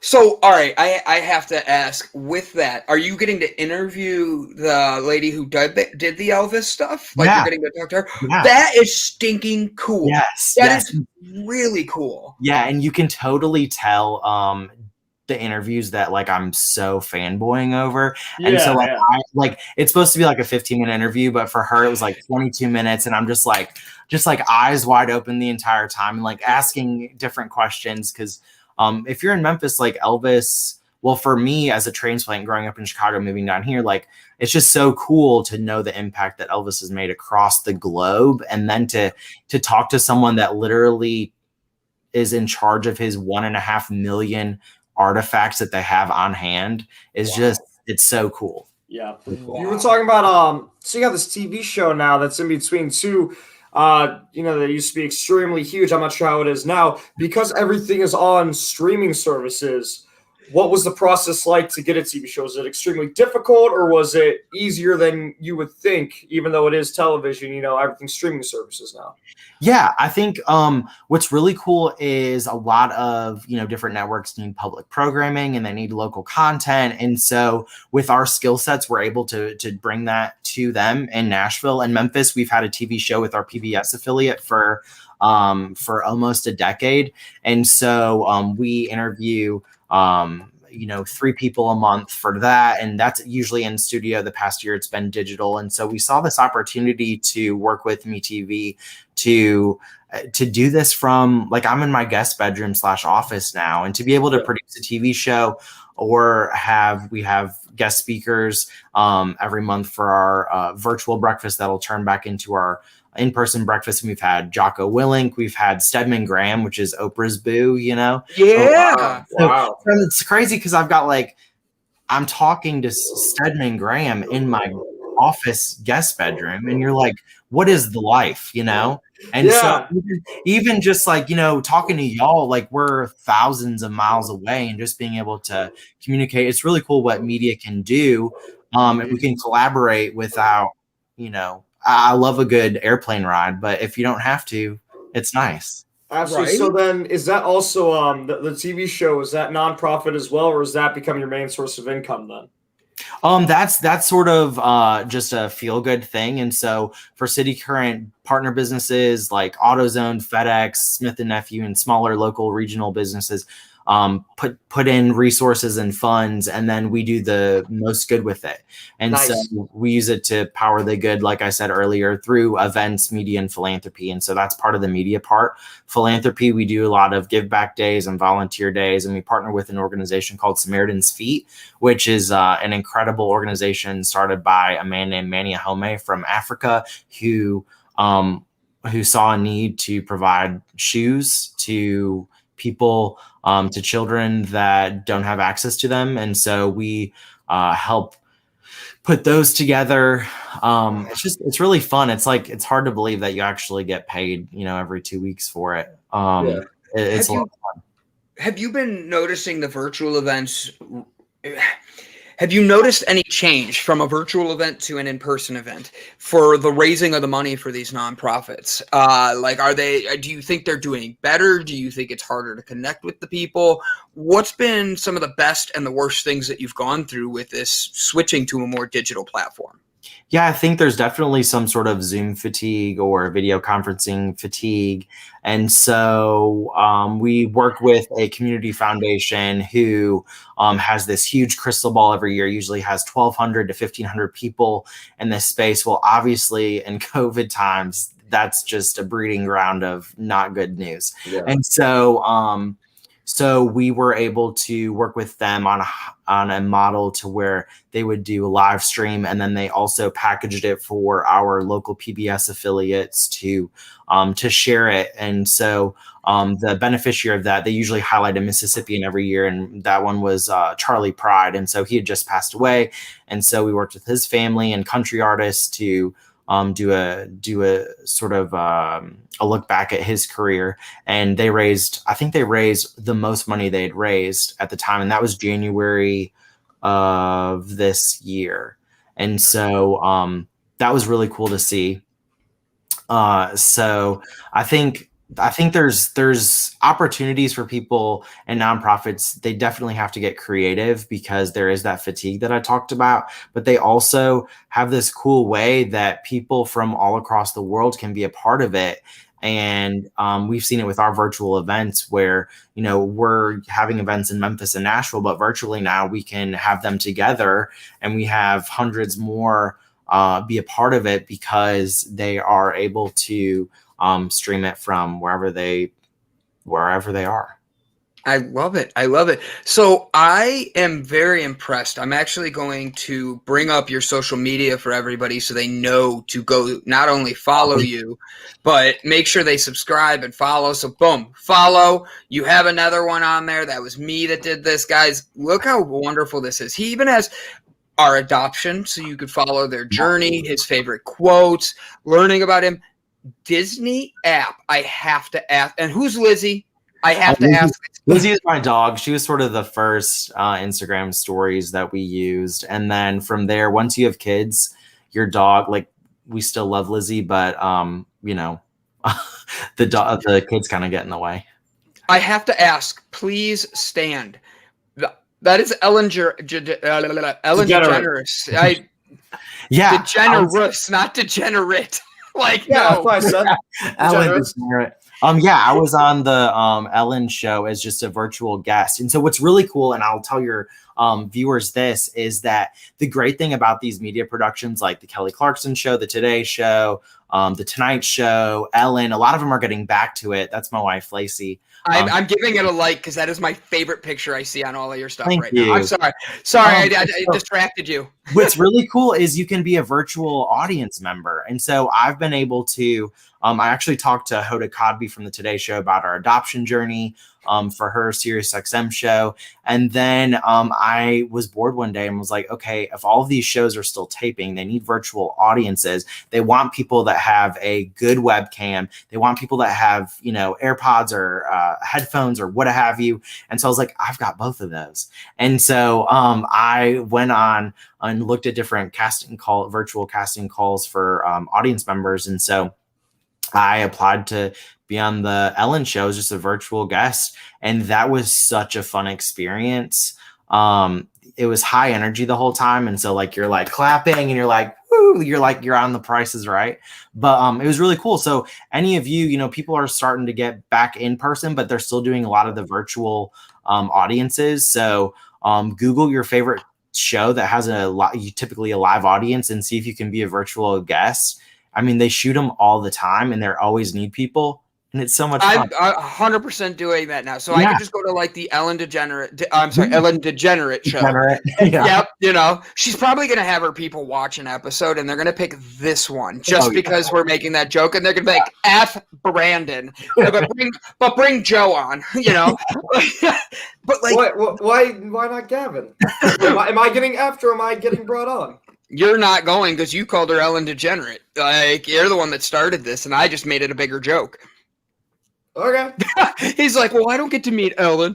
So, like, did you get what if they do, like, how Oprah, you get a car. Yeah. Ellen all of a sudden does that now and then? Yes. Y'all want to know what I got? I think I have it. I do want to know what you got.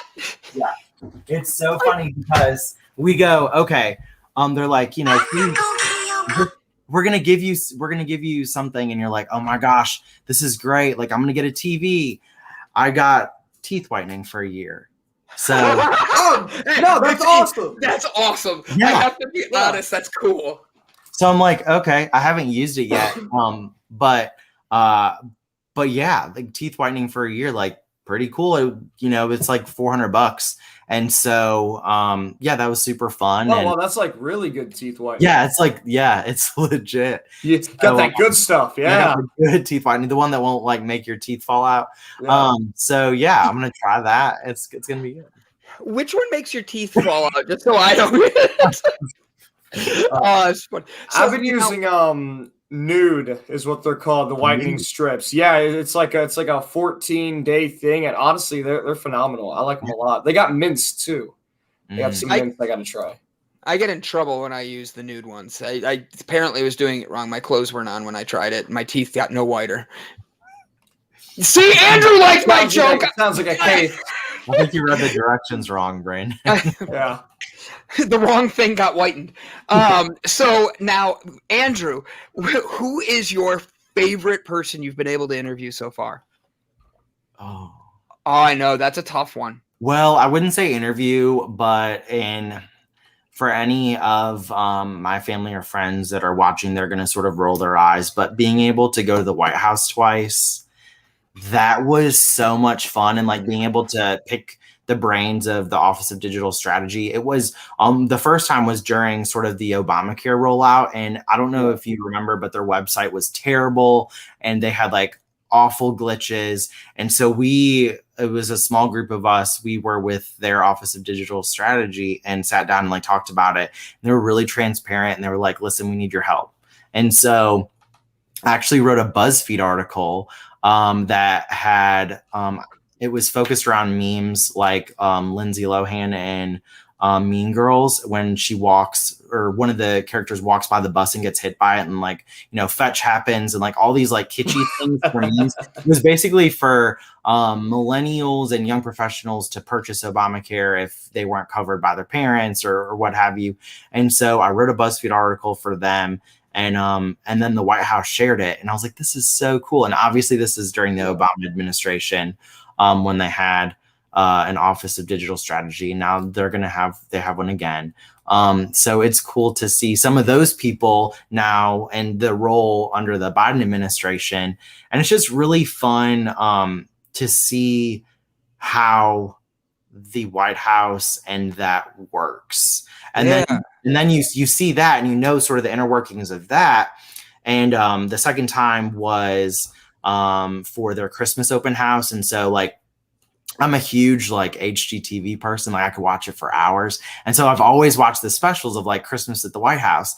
And so I had applied for that. And they're like, yeah, come back and do that. And so we got to hang out in their movie theater. And that was a lot of fun, and like talk to their security staff about having events there. And I sat next to this girl who's like, I'm like, what do you do? And she was like, I do social media for E and the Kardashians and stuff. And I'm like, what? I'm like, how did I get here? Like, how am I sitting here I'm just Andrew, you know what am I doing sitting here at the White House in their movie theater and hang out with this girl that does social media for, the E Network and Kardashians. Yeah. And so I've had a lot of those like pinch me moments, and it really has just stemmed from like doing good. I love you for saying that, for real, because that's what like people like they can brag all day about things, but you literally twisted that and said, no, I've been doing good, and then look what happened. And that is what life is, and people miss that. Oh, Andrew, I'm loving this guest. Maybe it's my workout, maybe it's my meditation this morning, but like I'm into Andrew, and I'm like, him and I are talking after the show, like in my head. I really hope that you say yes to this question. You said that they had all these issues with the White House had all these issues with their website. Was it a very complex website? Was there something significant about it that made it such a problem for them?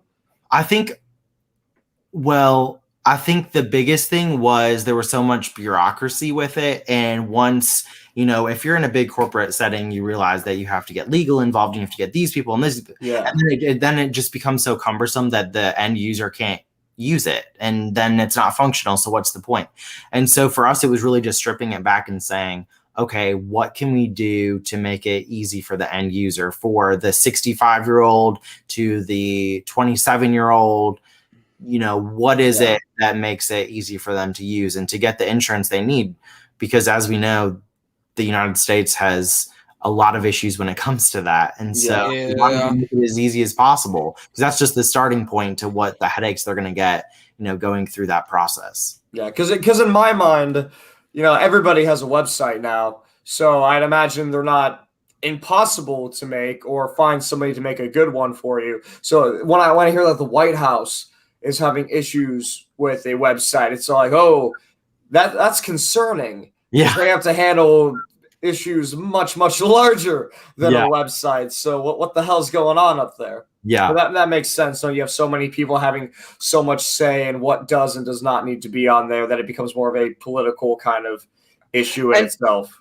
And I also think it has to go along the lines of you go from releasing a website. Like Andrew and I can go release a website called gavinkerr.com, and it's not going to get a crazy amount of hits as a website that's going to be providing healthcare for millions and millions of people. Yeah. And so like they were just overwhelmed like drastically quickly. And it'd be nice if my website had that type of stuff. Hey, Andrew, afterwards, teach me how you got fixed the website on there. And, you know, I love it. With doing all of this, Andrew, you've been in Chicago. You've got to go to the White House twice and all that. Like, you've done some amazing things with being a man who's giving back. And now you're adopting and giving into the future, which, God, I love you. Like, for real, you are exactly like who I used to be. I'm saying it, and I'm like, wow, that doesn't sound right, Brandon. but you've done you're doing amazing things with your interviews and getting to do all these things. What would you want to be able to we usually ask this as the final question, but I'm getting it out early because I have a feeling we're going to run into a conversation with it. How do you feel you're leaving your impact on the world, and what do you want to do to keep it growing? Because you're doing some really fucking cool things. See, there's my F word. Brandon, I think the love is mutual. Thank you for asking that question. That's one question I love to ask our guests too, is like, what do you want to be remembered for? You're, living your legacy every day. But what's your why? And for me, it's, I was at a conference almost a decade ago and someone said, we'll be known by the problems we solve. And that has been my life motto ever since. It's, what problem am I trying to solve? Every time I'm doing something, what problem am I solving? Everyone has problems. Yeah. How do you solve them in a way that's beneficial for your community and for the people that you're giving back to? And so for me, it really is, how can you do the most good that doesn't jeopardize your personal life? Because I did have a time where I would spend hours and hours, and I'll go through like my Facebook memories, and it's like, I'm working 14 hours on all of this work and stuff, and that work didn't make me happy. This work makes me happy. And so I think the work that you do and leaving your legacy is all about doing what you love. And sometimes that won't make you $1, and sometimes it'll make you rich in different ways that aren't monetarily. And I think that's what we're here to do. Did you ever hear the parable about the American businessman? You see Gavin's up to something. We're both watching his face. Yeah. Like Andrew and I both stopped and looked at Gavin like, what's he up to? Yeah, right? So have you ever heard the parable about the American businessman? And he's on vacation in Mexico, and he meets his Spanish fisherman. And he's like, oh, I know you do. That's why I'm doing it. Because he goes out and he's talking to the fisherman. And he's like, what if you got a second boat? And then you did this and you did this and you grew. And then the fisherman's like, and then what? And he goes, then you can have shipped to all over the world. And you're the fisherman for this. And all these things. And he builds it and builds it and builds it. It's this great success story. And he goes, okay, and then what do you do after that? And the fisherman asks the American, and the American responds back with, well, then you could sit back, relax, and be able to enjoy your time with your grandkids and your kids and all this. And he goes, oh, I can already do that now. And it's one of those things where happiness is in what you decide. And instead of being busy and keeping yourself running 14 hours a day, find what makes you happy and pays your bills. Because the fisherman got through his days making just enough fish, getting just enough to support his family, would go home and get to spend time with his family. And that was the most important thing to him. And I just think there's so many of us out there that are running at 14, 18, 20 hours a day just to say we're busy. And we're not catching the amount of things we can be doing around us and the influences and the people that we do. And there's always going to be someone that outworks you. There's always going to be someone that's going to be doing more than you. There's always going to be someone. I love that story. I really do. And I agree with the fisherman, but I also agree with the businessman, because there's a philosophy behind it when you think about it, of what Andrew was talking about earlier with the leaving that legacy. You got to leave that legacy, because now if the fisherman can either choose to have that life now and for the rest of his life of that relaxed, catching just enough and everything, or he can choose to sacrifice a lot of his free time, a lot of his money, a lot of his energy to create that company. So now he has something to pass down to his generations and his kids. And he can use that money that he has made to also change and influence other people's lives as well. So there's a give and take with. That's why I love the story so much, because it's a choice that ultimately leads to the same personal end goal of having that relaxing time, spending time with family, being at the beach and just fishing a little bit.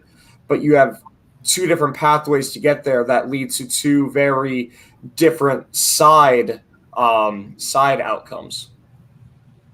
Yes, Brandon.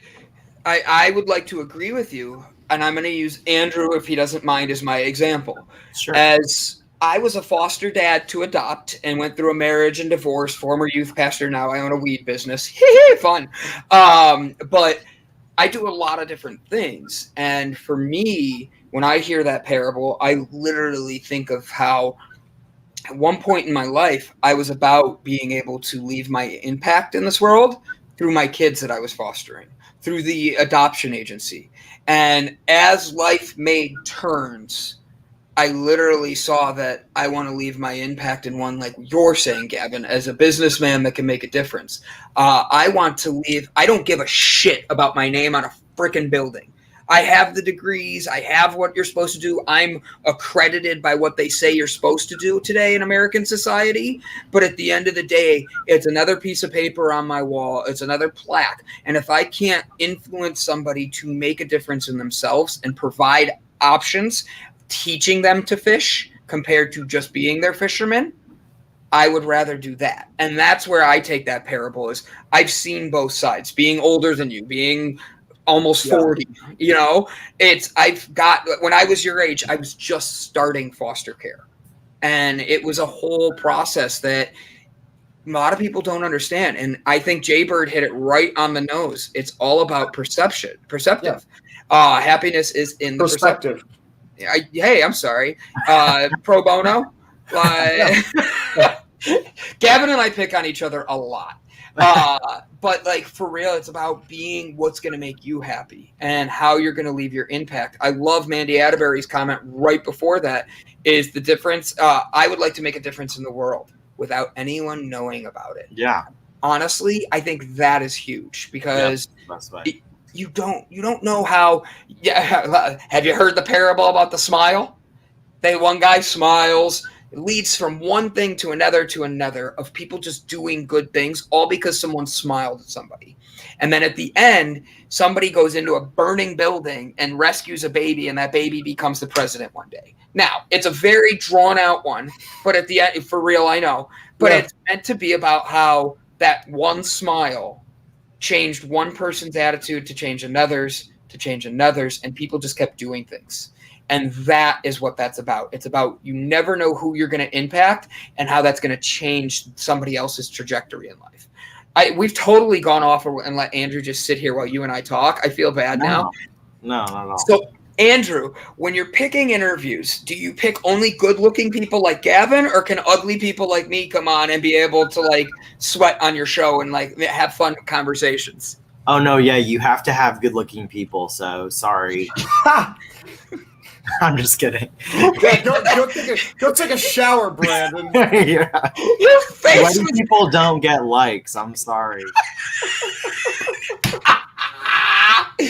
What if I wore a onesie for you?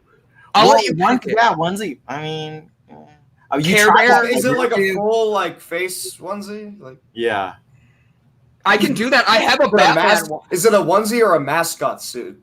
I have a Batman onesie with the mask. What if I did that? It has the cape and everything. Yeah, do that. That'd be awesome. I love it. You want me to go put it on really quick for you before we finish? Yeah. Well, yeah, me and Gavin got the show. You're good. You got it. I'll be back. Oh, he's not kidding. Oh my gosh. No. He doesn't joke about this stuff. Oh my gosh. Yeah. He's got that, and then I got a Spider-Man outfit that I'll wear sometimes when we work out. I didn't today because I found these first. In all honesty. That's awesome. Yeah. So Have you ever tried telling anybody that you've interviewed the ghost of Elvis, since you've done so much research on him and you have interviewed so many people that knew him or knew so much about him? You've basically interviewed him at this point. Yeah. And, I actually asked the director of, her name's Angie Marchese, and she's really in charge of all of the artifacts and whatnot. And so I asked her, like, if you could talk to him, what would you say? Because, think about her role. Like, she basically has to obsess over this one person and then find all of his stuff. And she was talking about how, like, she would ask him about all of these random things that she's found over the years that didn't make sense to her. And so it's just it's pretty remarkable that that's her career, making artifacts and taking all of his stuff and connecting it without having him there to say, oh yeah, this is the receipt to this, and I bought this because of that, and I gave this to so and so. And so it's I wonder if she's ever gone to like a psychic with like his shoes or like a guitar pick that had like someone like under his fingernail on it or something ridiculous like that. Like, this was his guitar pick on his last show. Tell me. Yeah, well, she did say she went through his wallet recently and it had like never been opened. And she was finding like a business card to a sheriff and stuff. And like people that he had met before he passed away. And you're like, are you going to share that with us? And so now it's on display. And so it's really cool because she's still finding things and going through things. And it's not just this like look back at Elvis. It really is like a living, breathing museum of stuff. Does she do other people or is it just Elvis? So she actually helped Prince's museum get off the ground in Minnesota. And so she helped with that. And there was another one too that I can't remember right now. But yeah, that must be a really cool profession to be able to do that. If you well, that was gonna be my next question. If you had like somebody that you had to do that for, you had to just completely decipher and study their entire life, who would you choose? They have to be deceased already. Yeah. I would say, if it can't be Elvis, because I think for me there's just so much fascination between a global icon like that. I would say maybe like Martin Luther King. Okay. There's a lot that's a good one. A lot of stuff that you could learn from there. I feel like there's a lot of secrecy that you would uncover with that. That'd be a fun mystery. Yeah, that would be cool. And he was assassinated in Memphis, and so there's a lot of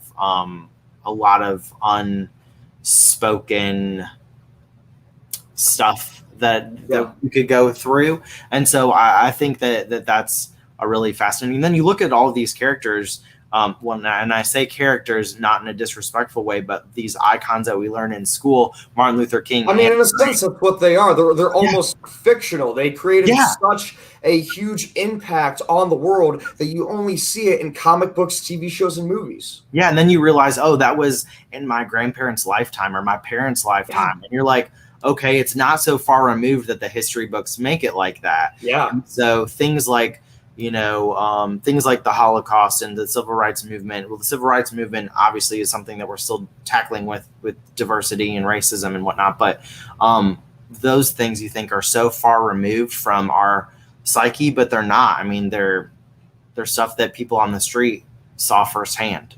Yeah, and all honesty, I feel like in the next, even now you could do it if you just look further back in history. If we took these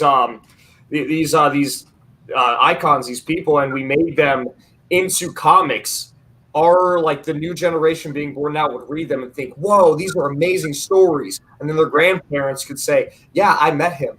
Yeah. I saw him give that speech. That would blow my mind. Yeah.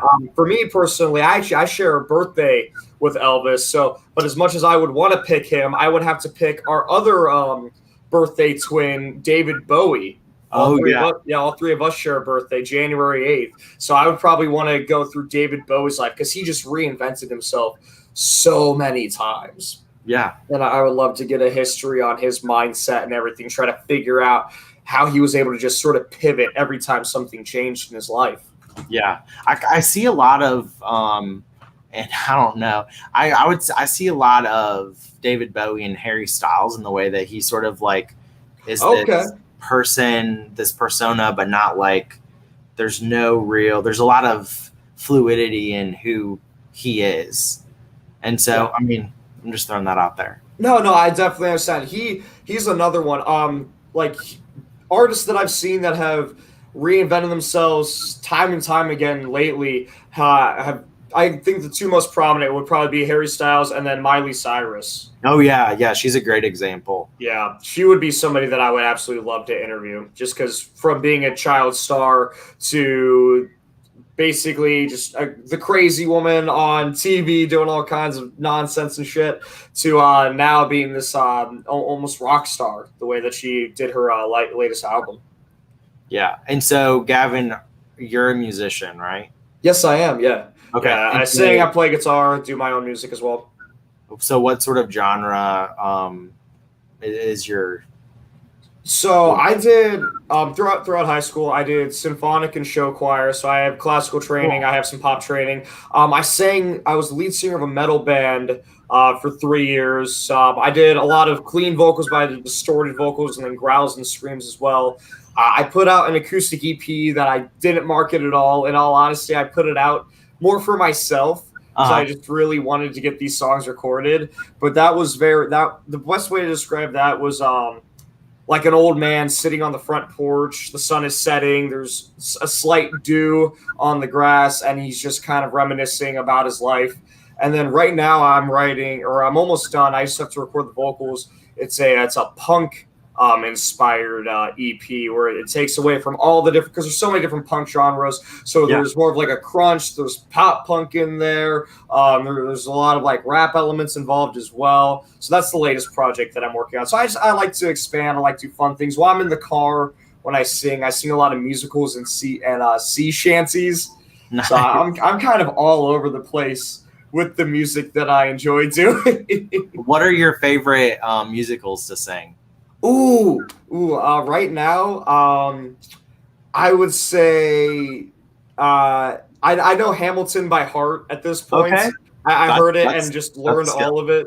And then Hadestown is probably a favorite of mine. Hadestown or Bonnie and Clyde. I really, really, really love those two. It all depends on the mood that I'm in. They both have that like southern kind of feel to it, especially Hadestown has more of the old railroad kind of theme to a lot of it. That's cool. I like The Greatest Showman. Really that's a great one. Yeah, that's good. Oh yeah, hey, there we go. Have you seen the tap dance to Greatest Showman? Yes, that is. Yes. Every time I hear the song now, other side, I hear the tapping in the back. Yeah, I just hear it. We went to right before in February of 2020. We saw Kelly Clarkson, and she did, I think, Never Enough, and it was incredible. Greatest Showman's great. My wife and I actually got drunk in Nashville at a karaoke bar and sang Mamma Mia. Yes. So, that's awesome. That was and if for anyone out there, Mamma Mia 2, worst movie ever. But Greatest Showman is a good one. It is. I could do every song in Greatest Showman. Yeah. I spin fire as a hobby, so for me, I have two songs. I have one where they're making the deal, Hugh Jackson. So I have a guy that spins poi, I spin a dragon staff, and then we shake hands, and we both have a glove on, and our gloves catch fire for a show. Like in real life, or is this something you dreamt about? You do that? No, I play with fire all the time. Yeah. He does the fire spinning with the poi, stuff like that, and then I do the fire eating and breathing. I'm sorry. It's hotter than I wanted. Yeah, it's like a song. There was so much anticipation for such little climax. I know. How? You didn't even do the voice. You guys were talking, and I see there's only a minute left. I didn't want to interrupt. I was trying to.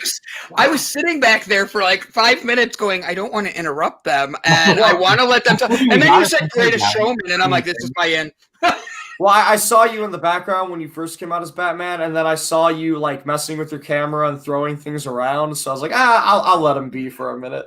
I wasn't throwing things around. My dad came in to ask a question and knocked my camera over, and I didn't even know that. So I'm sitting here with all my Batman stuff on, facing the opposite way so I could turn around and do this like whole thing. And then I'm like, where the hell's my camera? Why is Gavin not talking to me? It fell to the floor. So your dad comes in, are you winning, son? Dressed up like that. All right, so we're going to end the show with a minute left. So, Andrew, you've already told us how you want to leave your impact on the world.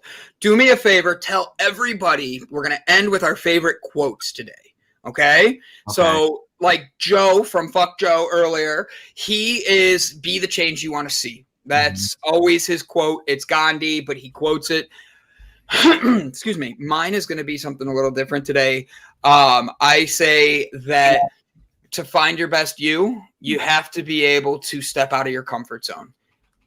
Who said it? I don't know, because I read it this morning, and the person that said it said unknown, and it was during my meditation. So I'm like, good. I liked it. And I believe you have to get out of your comfort zone a lot to truly make the biggest difference in your life. Gavin, favorite quote, go. Oh, geez. Time's up. Andrew, okay, wait.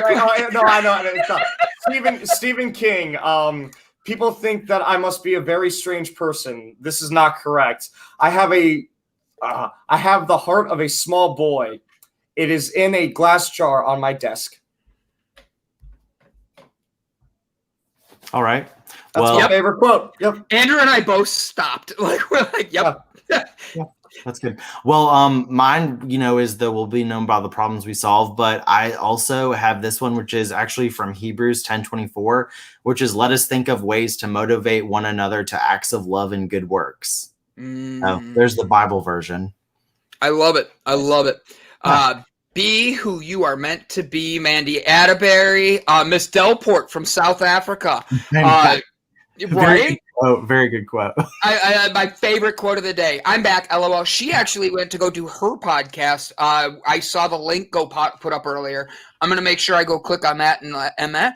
Andrew, do you have a YouTube page for anybody to go follow? You can find us at City Current, and you can see my recent interview with Elvis Presley's Graceland. We've got a lot more coming up on grief. We've got some exciting ones in the pipeline with the Country Music Hall of Fame and others. So yeah, you can find us at YouTube.